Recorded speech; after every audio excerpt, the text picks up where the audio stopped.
ಬಂಧುಗಳೇ ಎಲ್ರಿಗೂ ನಮಸ್ಕಾರ.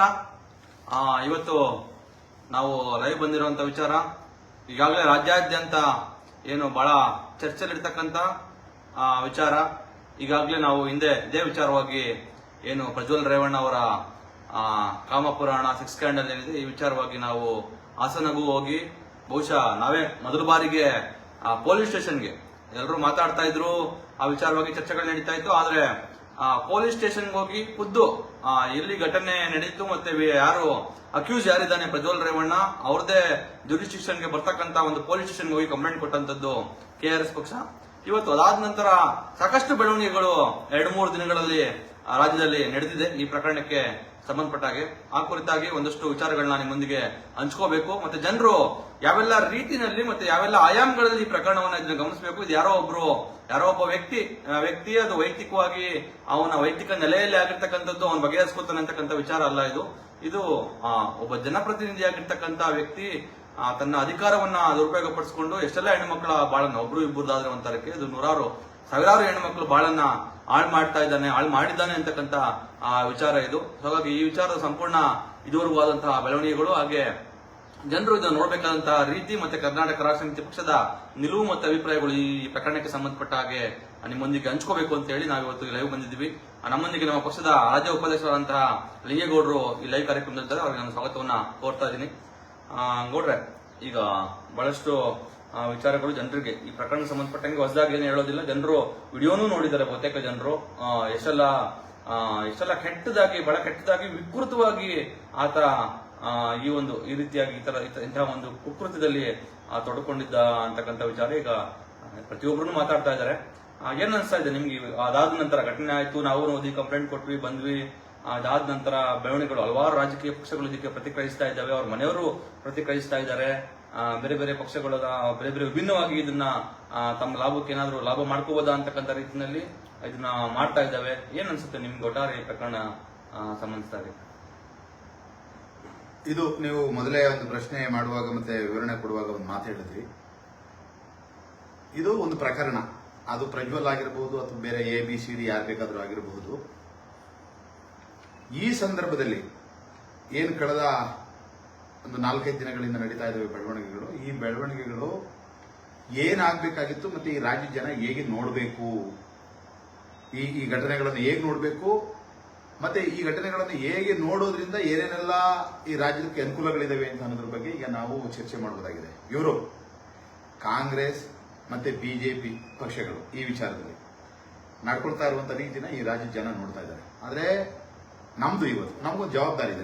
ನಾವು ಲೈವ್ ಮಾಡಬೇಕು ಅಂತ ಅನ್ನುವಂಥ ಸಂದರ್ಭದಲ್ಲಿ KRS ಪಕ್ಷದ ನಿಲುವೇನು, KRS ಪಕ್ಷ ಯಾರೋ ಒಬ್ರು ಅಂದ್ರೆ ಕೆಲವು ನಮ್ಮ ಎದುರಾಳಿ ರಾಜಕೀಯ ಪಕ್ಷದಲ್ಲಿ ಈ ತರದೊಂದು ಘಟನೆ ನಡೆದಂತ ಸಂದರ್ಭದಲ್ಲಿ ಇದನ್ನ ಒಂದು ರಾಜಕೀಯ ಪಕ್ಷ ಆಗಿ ಹೇಗೆ ನೋಡಬೇಕು ಅಂತ ಅನ್ನುವಂತ ಒಂದು ಮಾದರಿನ ನಿರ್ಮಿಸಬೇಕಾದಂತ ಒಂದು ಅಗತ್ಯ ಇದೆ. ಯಾಕೆಂದ್ರೆ ಕಾಂಗ್ರೆಸ್ ಮತ್ತೆ BJP ಪಕ್ಷಗಳು, ಪರ್ಟಿಕ್ಯುಲರ್ಲಿ ಕಾಂಗ್ರೆಸ್ ಈ ವಿಚಾರದಲ್ಲಿ ನಡ್ಕೊಳ್ತಾ ಇರುವಂತದ್ದು ನಾವು ಗಮನಿಸಬೇಕು. ಮತ್ತೆ BJP ಮತ್ತೆ JDS ಪಕ್ಷದ ಕೆಲವು ಮುಖಂಡರುಗಳು ಕೆಲವರು ಬಹಳ ಬುದ್ಧಿವಂತಿಕೆಯಿಂದ ವರ್ತಿಸ್ತಾ ಇದ್ದಾರೆ. ಅವರು ಬೇರೆ ಇನ್ಯಾವುದೋ BJPಗೆ ನೆಗೆದುಬಿಡುವಂತ ಒಂದು ಅವಕಾಶ ಎದುರಾಗಿದೆ, ಆ ಕಾರಣ ನೆಗೆದುಬಿಡೋಣ ಅಂತ ಅನ್ನೋ ಕಾರಣಕ್ಕಿರಬಹುದು.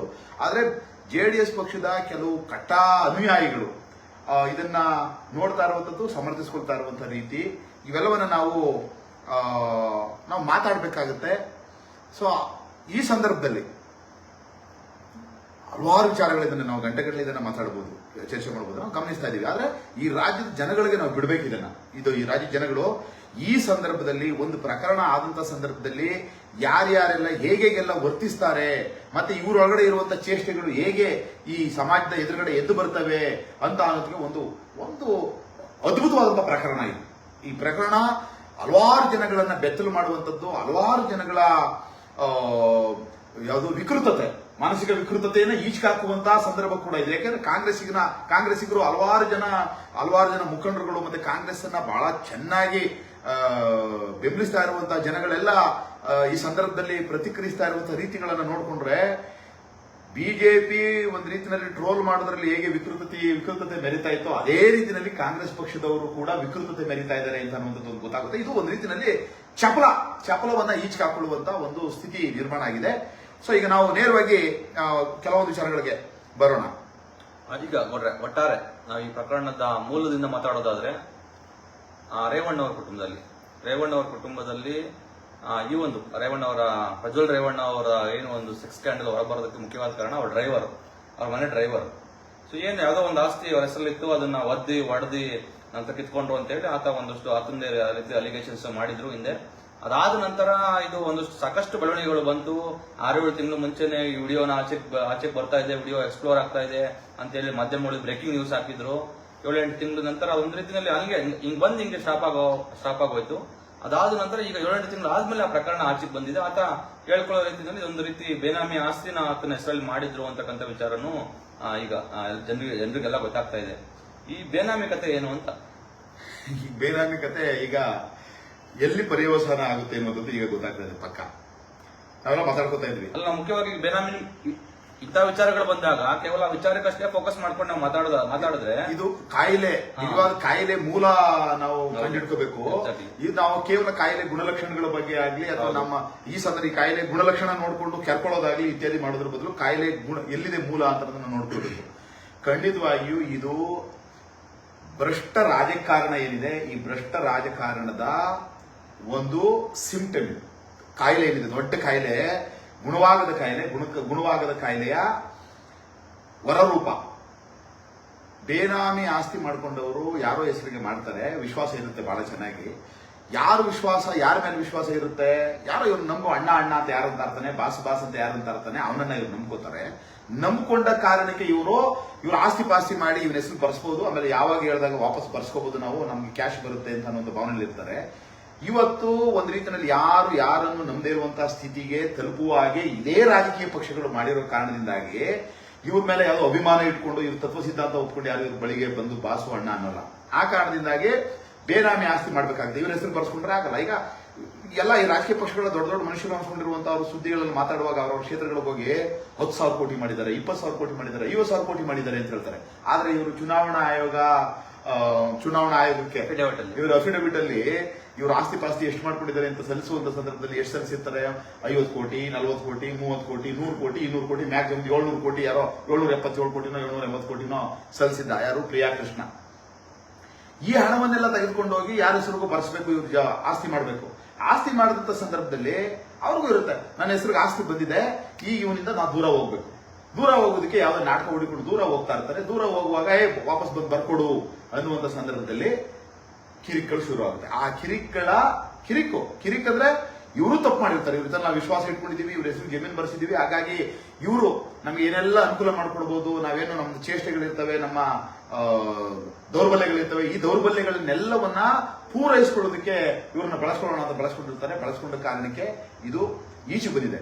ನಾನು ಈ ಸಂದರ್ಭವನ್ನ, ಪ್ರಕೃತಿಯನ್ನ, ನಾವು ಪ್ರತಿ ಸಂದರ್ಭದಲ್ಲೂ ಮಾತಾಡ್ತಾ ಇದ್ದೀವಿ, ಪ್ರಕೃತಿಯೇ ಇವರೆಲ್ಲರ ವಿಕೃತಿಗಳಿಗೆ ಮತ್ತೆ ಇವರೆಲ್ಲರ ಅನಾಚಾರಗಳಿಗೆ ಉತ್ತರ ಕೊಡಬೇಕು. ಬಹಳ ಮುಖ್ಯವಾಗಿ ನಾವು ಗಮನಿಸಿದ 2 ಅಂಶವನ್ನ ನಾನು ಒಂದು ಕಳೆದ 5-6 ದಿನಗಳಿಂದ ಬಹಳ ಯೋಚನೆ ಮಾಡ್ತಾ ಇದ್ದೀನಿ.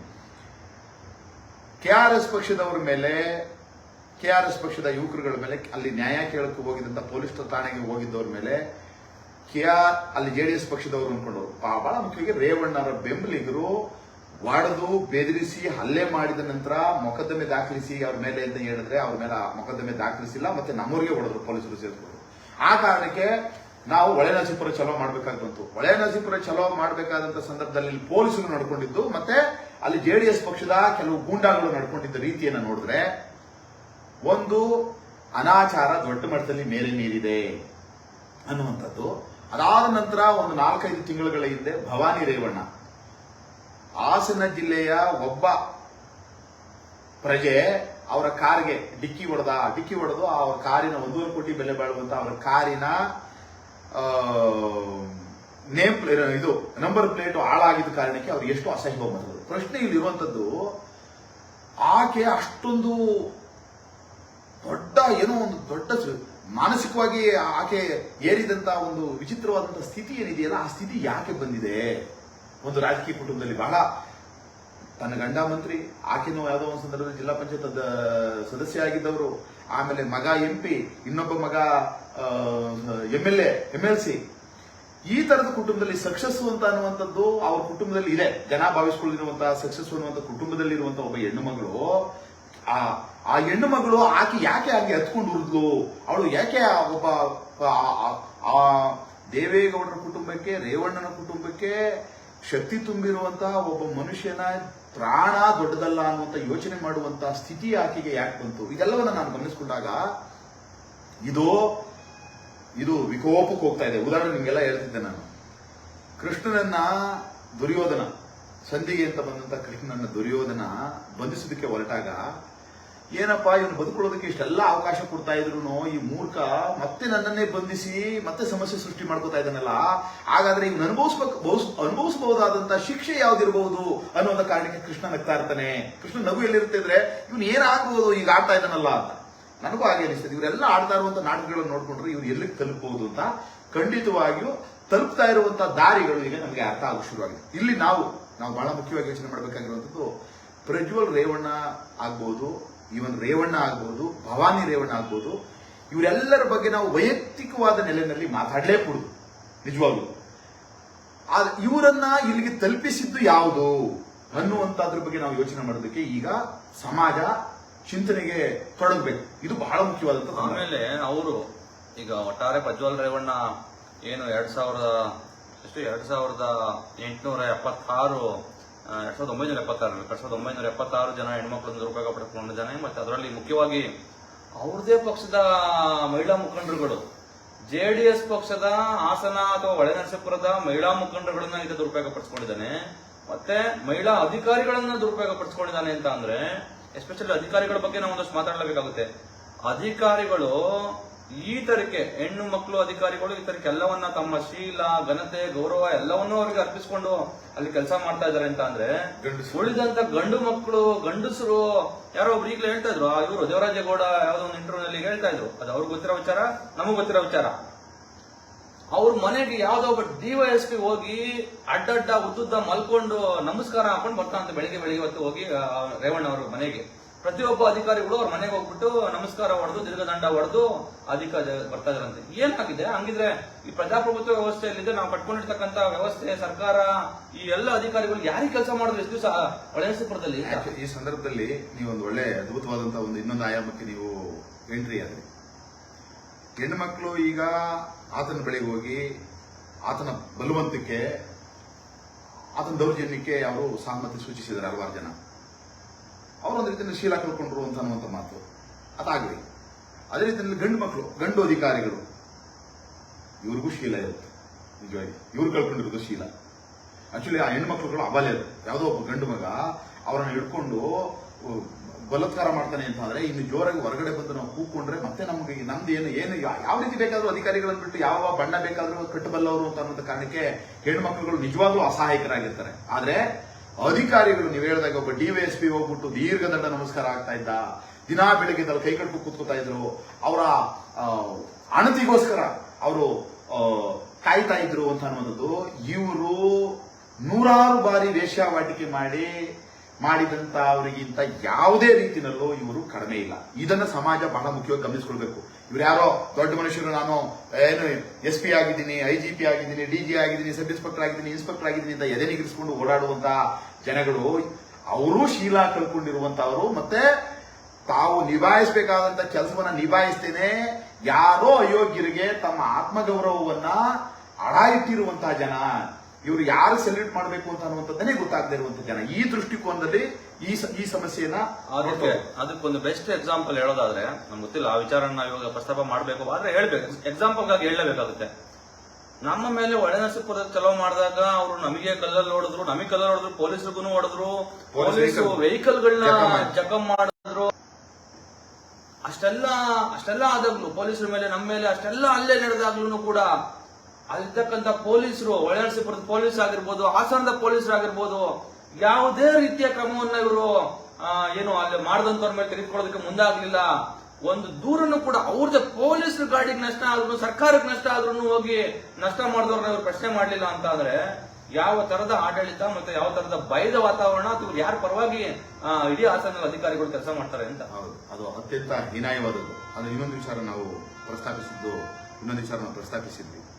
ಇಲ್ಲಿ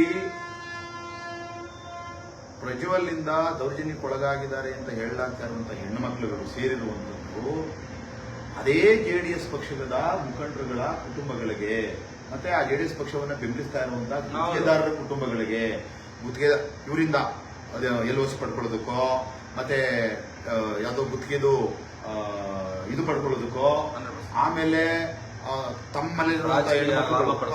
ಅಲ್ಲಿ ಪ್ರಮೋಷನ್ ತೆಗೆದುಕೊಳ್ಳೋದಕ್ಕೆ ಎಲ್ಲ ಅಲ್ಲೆಲ್ಲ ಕೆಲಸ ಸೇರಿ KMF ಇಂದ ಹಿಡ್ಕೊಂಡು ಬೇರೆ ಬೇರೆ ಕಡೆಗಳೆಲ್ಲ ಕೆಲಸ ಸೇರಿಸಲಾಗಿದೆ ಅಂತ ಹೇಳ್ತಾ ಇದ್ದಾರೆ. ಈ ತರದ ಒಂದು ಲಾಭ ಮಾಡ್ಕೊಳ್ಳೋದಕ್ಕೆ ಅಂತ ಹೇಳಿ, ಅನುಕೂಲ ಪಡ್ಕೊಳ್ಳೋದಕ್ಕೆ ಅಂತ ಹೇಳಿ ಬಂದಂತ ಹೆಣ್ಣು ಮಕ್ಕಳುಗಳ ಮೇಲೆ ಇವರು ಹೇಗೆ ನಡ್ಕೊಂಡಿದ್ದಾರೆ ಅನ್ನುವಂಥದ್ದನ್ನು ಗಮನಿಸಿಕೊಂಡ್ರೆ ಇಡೀ ರಾಜ್ಯಾದ್ಯಂತ ಏನೀಗೆ ವಂಶಪಾರಂಪರ್ಯ ರಾಜಕಾರಣ ನಡೀತಾ ಇದೆ, ಕುಟುಂಬ ರಾಜಕಾರಣ ನಡೀತಾ ಇದೆ, ಹಣದ ರಾಜಕಾರಣ ನಡೀತಾ ಇದೆ, ಈಗೆಲ್ಲ ನಡೀತಾ ಇರುವಂತಹ ಪ್ರತಿಯೊಂದು ಕ್ಷೇತ್ರದಲ್ಲೂ ಇಂತಹದೇ ಒಂದು ಸಿಕ್ಕುಗಳಿಗೆ ಜನ ಸಿಕ್ಕಾಕೊಂಡು ನರಳುವಂತ ಸ್ಥಿತಿನ ಈ ಕೆಟ್ಟ JCB ಪಕ್ಷಗಳು ಶುರು ಮಾಡಿದ್ದಾವೆ.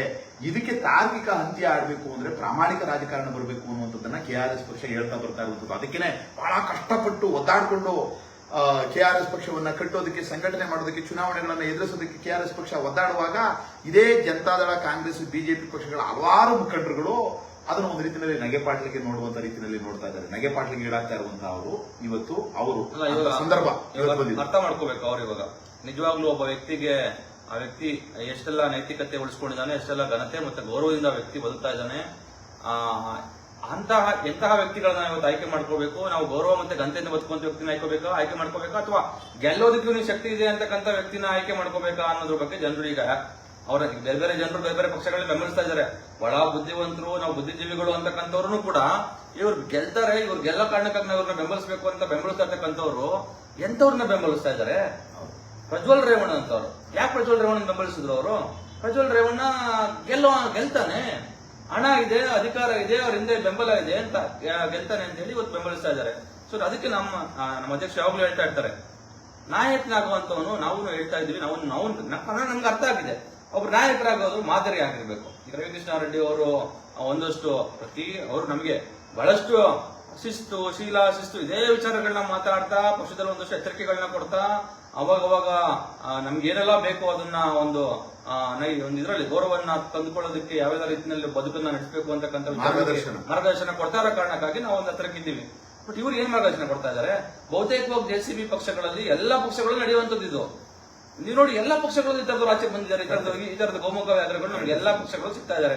ಈಗ ಪ್ರಜ್ವಲ್ ರೇವಣ್ಣ ಸಿಗಾಕೊಂಡಿದ್ದಾರೆ, ಬಹುತೇಕ ಸಿಗಾಕೊಳ್ಳದೆ ಇರ್ತಕ್ಕಂಥ ಬೇರೆ ಪಕ್ಷಗಳ ಹಲವಾರು ಜನರು ಇವತ್ತು ಇದ್ದಾರೆ. ಅವರು ಸಿಕ್ಕಾಕೊಳ್ಳುವಂತ ಸಂದರ್ಭ ಮುಂದೆ ಸಿಕ್ಕಾಕೋಬಹುದು. ಆದ್ರೆ ಪ್ರಜ್ವಲ್ ರೇವಣ್ಣ ಅಂತರಕ್ಕೆ ಇಷ್ಟೊಂದು ಸಂಖ್ಯೆ ಇರಲಾರದು, ಸಂಖ್ಯೆ ಮೀರಿಸಲಾರ್ದೇನೋ. ಪ್ರಜ್ವಲ್ ರೇವಣ್ಣ ಬಹುಶಃ ಅವ್ರು ಬೀಟ್ ಮಾಡಕ್ ಆಗದೆ ಇರ್ಬೋದು. ಆದ್ರೆ ಅವ್ರನ್ನು ಕೂಡ ಇದೆ ಇದರಲ್ಲಿ JCB ಪಕ್ಷಗಳು. ಯಾಕಂದ್ರೆ ಬರುವ ದೇವರು ಈಗ ನಮ್ಮೆಲ್ಲರಿಗೂ ನಾವು ಬಡದಾಡ್ತಾ ಇದೀವಿ. ನಾವು ನಮ್ಮ ಎದೆ ಕೊಡ್ತೀವಿ, ನಾವು ತ್ಯಾಗ ಮಾಡೋದಕ್ಕೆ ರೆಡಿ ಇದ್ದೀವಿ, ನಾವು ಜನರಿಗೋಸ್ಕರ ಯಾವುದೇ ಸಿಚುವೇಶನ್ ಎದುರ್ಕೊಳ್ಳೋದಕ್ಕೆ ನಾವು ರೆಡಿ ಇದ್ದೀವಿ ಅಂತ ಹೇಳಿ ನಾವೆಲ್ಲ ಮನೆ ಮಟ್ಟ ಬಿಟ್ಟು ಕೆಲಸ ಮಾಡ್ತಾ ಇದೀವಿ.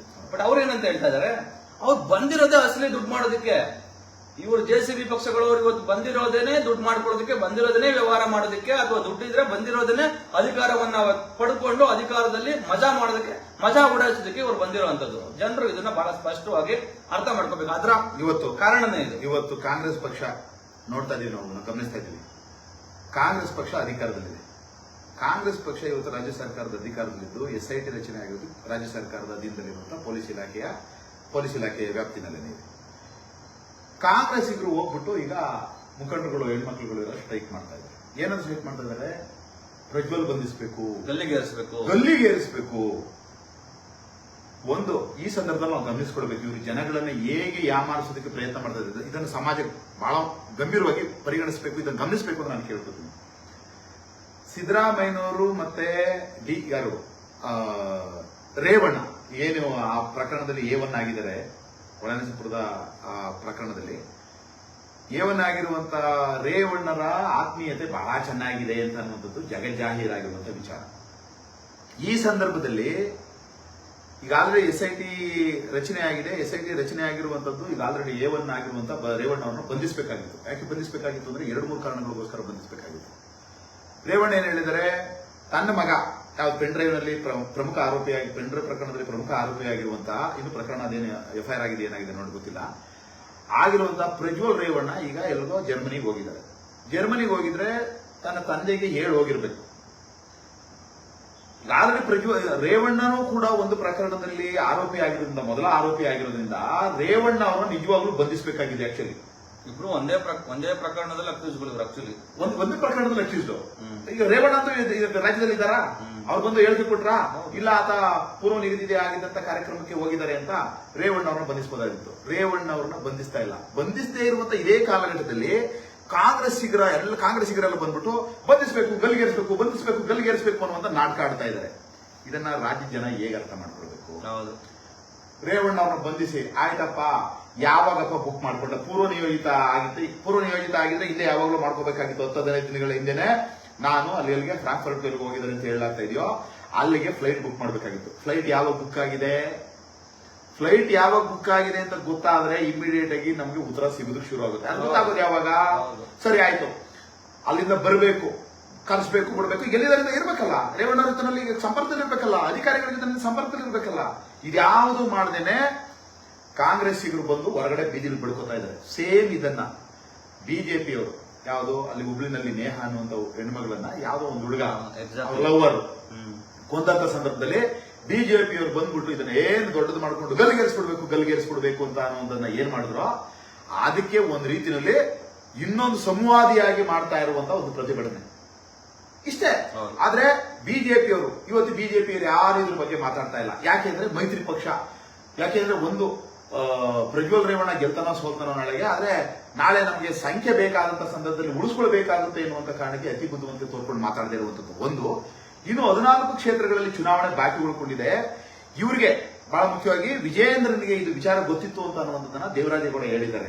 ಅಲ್ಲಿಯ ಅಭ್ಯರ್ಥಿಯಾಗಿರುವಂತವರು ಮತ್ತೆ ಹಿಂದಿನಿಂದನೂ ಜೆಡಿಎಸ್ ವಿರುದ್ಧ ಬಡದಾಡಿಕೊಂಡು ಕಾನೂನಾತ್ಮಕವಾದಂತಹ ಹೋರಾಟ ಮಾಡ್ಕೊಂಡು ಬಂದಿರುವಂತವರು. ಇವರ ಹೋರಾಟದ ಕಾರಣಕ್ಕಾಗಿಯೇ ಪ್ರಜ್ವಲ್ ರೇವಣ್ಣ ಅವರ ಸಂಸದ ಸ್ಥಾನ ರದ್ದುಗೊಂಡಿದ್ದು. ಅದು ಸುಪ್ರೀಂ ಕೋರ್ಟ್ ಅಲ್ಲಿ ಅದಕ್ಕೆ ತಡೆಯಾಜ್ಞೆ ಬಂದಿರುವಂತದ್ದು. ಈ ದೇವರಾಜೇಗೌಡ ಹೊಳೆನರಸೀಪುರದ ಚುನಾವಣೆ ಕಂಟೆಸ್ಟ್ ಮಾಡಿದ್ದವರು. ಇವರು ಪ್ರಜ್ವಲ್ ರೇವಣ್ಣ ಅವರಿಗೆ ಟಿಕೆಟ್ ಕೊಟ್ಟು ಮೈತ್ರಿ ಅಭ್ಯರ್ಥಿಯನ್ನಾಗಿ ದಯವಿಟ್ಟು ಮಾಡಬೇಡಿ ಅಂತ ಹೇಳಿ ವಿಜಯೇಂದ್ರನಿಗೆ ನಾನು ಹೇಳಿದ್ದೆ ಅಂತ ಅನ್ನುವಂಥ ಪತ್ರವನ್ನ ಕೂಡ ಮಾಧ್ಯಮಗಳಿಗೆ ತೋರಿಸಿದ್ದಾರೆ.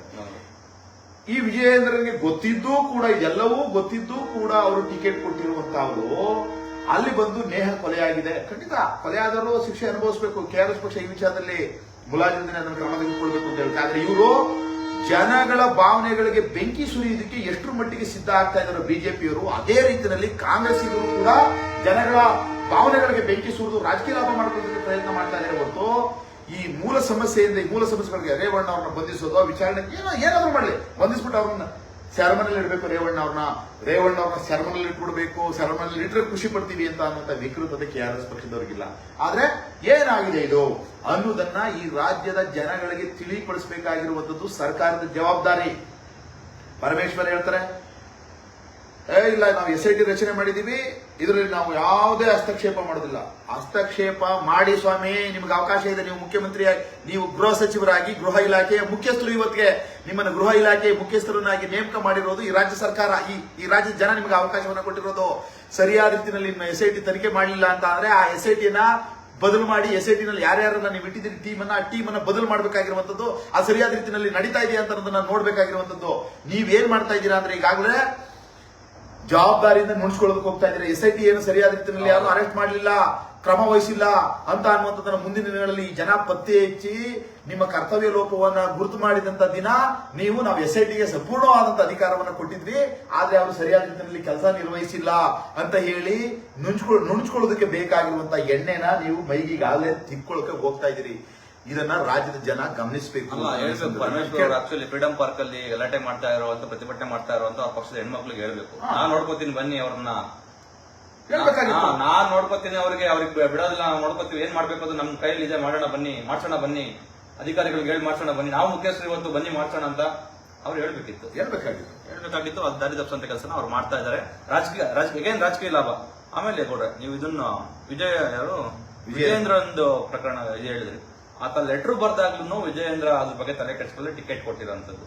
ಇವತ್ತು ನಾವು ಇದರಿಂದ ಕಂಪ್ಲೀಟ್ ಆಗಿ ಅರ್ಥ ಮಾಡ್ಕೋಬೇಕು. ಯಾವುದೇ ಪಕ್ಷ ಆಗಿರ್ಬೋದು, ಮುಖ್ಯವಾಗಿ ಜನತಾದಳ, ಕಾಂಗ್ರೆಸ್, JCB, ಇವರು ಒಬ್ಬ ವ್ಯಕ್ತಿಯ ಚಾರಿತ್ರ್ಯದ ಬಗ್ಗೆ ಇವ್ರಿಗೆ ಕನಿಷ್ಠ ಅಗತ್ಯನೇ ಇಲ್ಲ. ಚಾರಿತ್ರ್ಯ ಒಬ್ಬ ವ್ಯಕ್ತಿದು ಚಾರಿತ್ರ್ಯ ಆಗ್ಬೋದು, ಸದ್ಗುಣಗಳಾಗ್ಬೋದು, ಯಾವ್ದನ್ನು ಒಬ್ಬ ವ್ಯಕ್ತಿ ವ್ಯಕ್ತಿಯ ವ್ಯಕ್ತಿತ್ವವನ್ನೇ ನೋಡಲಿಲ್ಲ ಇವರು. ಅವ್ನ್ ಗೆಲ್ಲೋದಕ್ಕೆ ಅರ್ಹನಾ, ಗೆಲ್ಲೋದಕ್ಕೆ ಯೋಗ್ಯನಾ, ಏನಾದ್ರೂ ಮಾಡಿ ಉಲ್ಟಾ ಪಲ್ಟಾ ಮಾಡಿ ಇನ್ನೇನೋ ಮಾಡಿ ತಲೆ ಹೊಡೆದಿ ಗಲಾಟೆ ಮಾಡಿ ದೊಂಬಿ ಹೆಚ್ಚಿ ಕಂಡೋರ್ ಮನೆ ಹಾಳು ಮಾಡಿ ಬೆಂಕಿ ಹಚ್ಚಿ ಗೆಟ್ಕೊಂಡ್ ಬರ್ತಾನ ಚುನಾವಣೆ ಅನ್ನೋದನ್ನ ಅಷ್ಟೇ ನೋಡ್ಕೊಂಡು ಟಿಕೆಟ್ ಕೊಡ್ತಾರೆ. ಅನ್ನೋದಕ್ಕಿಂತ ಹೆಚ್ಚಿಗೆ ಚುನಾವಣೆಯಲ್ಲಿ ಹೆಚ್ಚು ಖರ್ಚು ಮಾಡುವಂತ ಸಾಮರ್ಥ್ಯ ಇದೆಯಾ, ಅಷ್ಟೇ. ಅವನು ಅರ್ಹನೋ ಯೋಗ್ಯನೋ ನೈತಿಕವಾಗಿ ಅಥವಾ ಅವನಿಗೆ ಸಾಮರ್ಥ್ಯ ಇದೆಯಾ? ಸಾಮರ್ಥ್ಯ ಎಲ್ಲಿದೆ? ಇವನು 2800 ಜನ 2800 ಬೇಡಪ್ಪ 100 ಜನ ಹೆಣ್ಮಕ್ಳೇ ಆಯ್ತು ಅಂತಂದ್ರೆ ಇವನು ಸಂಸದ ಆಗಿ 5 ವರ್ಷಗಳ ಕಾಲ ಏನ್ ಕೆಲಸ ಮಾಡಿದ್ದಾನೆ? ಅಲ್ಲ, ಇವ್ನಿಗೆ ಎಲ್ಲಿ ಪುರ್ಸೋ ಸಿಕ್ತು? ಮತ್ತೆ ಇವನು ಎಷ್ಟು ಸಲ ವಿಡಿಯೋಗಳನ್ನ ತೆಗೆದು ನೋಡ್ಕೊಂಡಿದ್ದಾನೆ? ಆ ವಿಡಿಯೋನಿಗೆ ಯಾಕೆ ಮಾಡ್ದ? ಮದುವೆ ವಯಸ್ಸಿನವನು 33 ವರ್ಷ. ಈಗ ನಮ್ಮ ಹಳೆ ಮೈಸೂರು ಭಾಗದಲ್ಲ ಇಡೀ ಕರ್ನಾಟಕದಲ್ಲಿ ನಮ್ಗೆ ಹೆಣ್ಮಕ್ಳು ಸಿಗ್ತಾ ಇಲ್ಲ ಅಂತ ಹೇಳಿ ಗಂಡು ಮಕ್ಳುಗಳು ಇವತ್ತು ಗುಳೋ ಅಂತ ಕಣ್ಣೀರಾಗ್ತಾ ಇದಾರೆ. ಆಲ್ಮೋಸ್ಟ್ ಅಲ್ಲಿ ಮದುವೆ ವಯಸ್ಸು ಬಂದಿರುವಂತ 40-45% ಮಕ್ಳಿಗೆ ಹೆಣ್ಮಕ್ಳುಗಳು 30 ವರ್ಷ ಮೀರೋಗಿದೆ, 35 ವರ್ಷ ಮೀರೋಗಿ 40 ವರ್ಷ ಮೀರೋಗಿರುವಂತವ್ರು ಅದರ 25%, 30%, 40% ಇದ್ದಾರೆ. ಇವರು ಒದ್ದಾಡ್ತಾ ಇದಾರೆ, ನಮ್ಗೆ ಯಾವ್ದೋ ಒಂದು ಹೆಣ್ಣು ಸಿಕ್ಕಿದ್ರೆ ಸಾಕು ಮದುವೆ ಆಗ್ತೀವಿ ಅಂತ. ಇವರು ಏನೋ ಎಲಿಜಿಬಲ್ ಬ್ಯಾಚುಲರ್ಸ್, ಮದುವೆ ಆಗೋದಕ್ಕೆ ಬೇಕಾಗಿರುವಂತ ಎಲ್ಲ ಅರ್ಹತೆ ಇರುವಂತವ್ರು, ಆದಾಯ ಇರುವಂತವ್ರು, ಪ್ರಭಾವ ಇರುವಂತವ್ರು, ಎಲ್ಲ ಶಕ್ತಿ ಸಾಮರ್ಥ್ಯ ಇರುವಂತವ್ರು. ಈತ ಮದುವೆ ಆಗಿಲ್ಲ, 33 ವರ್ಷ. ನಾನು ನೋಡಿದೆ ಎಷ್ಟು ಇದನ್ನು ವಯಸ್ಸು ಅಂತ. ಅದೇ ರೀತಿ ನಾವು ಇನ್ನೊಬ್ಬ ಸಂಸದ ಸುಮ್ಮನೆ ಗಮನದಲ್ಲಿ ಇರಬೇಕು, ನಮ್ಮ ಗಮನದಲ್ಲಿ ಇವೆಲ್ಲ ವಿಚಾರಗಳು. ತೇಜಸ್ವಿ ಸೂರ್ಯ ಆತನಿಗೂ ಹತ್ತತ್ರ ಅವನಿಗೂ 33-34 ಆಗಿರ್ಬೋದು. ನೀವ್ ಯಾಕೆ ಹಂಗ ಅನ್ಕೊಂತೀರಾ ಗೌಡ್ರೆ? ದೇಶಭಕ್ತರು ಮದುವೆ ಅಥವಾ ವೈಯಕ್ತಿಕ ಸಂತೋಷ, ವೈಯಕ್ತಿಕ ಖುಷಿ ಎಲ್ಲ ತ್ಯಾಗ ಮಾಡಿ ದೇಶಕ್ಕೋಸ್ಕರ ದೇಶಭಕ್ತಿ ಪ್ರದರ್ಶನ ಮಾಡ್ತಕ್ಕಂತ ಅದೊಂದು ವೇ ಆಫ್ ಏನು ಇದು ಎಕ್ಸ್ಪ್ರೆಸಿಂಗ್. ಇವ್ರು ದೇಶಭಕ್ತರು ಅಂದಾಗ ಮಾಮೂಲಿ ಯಾರು ಎಲ್ಲರೂ ಇವರನ್ನ ಇವರು ಮದನನಾಗಿ ನೋಡ್ಬೇಕು. ಇವರನ್ನ ಅಂದ್ರೆ ಹೆಣ್ಮಕ್ಳುಗಳು ಇವರು ಎಲ್ಲ ಕೌಟುಂಬಿಕ ಬಂಧನಗಳಿಂದ ಇವರು ಹೊರಗಡೆ ಇರಬೇಕು. ಆತರ ಇರ್ಲಿ ಜನ ನಾವು ಹೇಗೆ ಹೇಳಬಹುದು, ಹಿಂಗೆ ಹಂಗೂನು ಯೋಚನೆ ಮಾಡುವಂತ ಜನರು ಇದಾರೆ ಅನ್ನೋ ಕಾರಣಕ್ಕೋಸ್ಕರ ನಾನು ಅದನ್ನ ಮಧ್ಯ ನಿಮ್ಗೆ ಅದನ್ನ ಹೇಳ್ತಾ ಇರೋದು. ಯಾವೆಲ್ಲ ಕಾರಣ ಆದ್ರೆ ಮುಖ್ಯವಾದ ಕಾರಣ ಗೌಡ್ರು ಯಾವ್ದೇ ಎಕ್ಸಾಂಪಲ್ ಕೊಟ್ಟು ಪ್ರಜ್ವಲ್ ರೇವಣ್ಣ ಎಕ್ಸಾಂಪಲ್ ಕೊಟ್ಟು ಅದೇ ಕಾರಣ ಅಂತ ನಾವು ಇದನ್ನ ಯೋಚನೆ ಮಾಡ್ಬೇಕಾಗುತ್ತೆ. ಯಾಕೆ ಆದ ಮೇಲೆ ಅಲಿಗೇಷನ್ ಬಂದಿತ್ತು ನನಗೆ.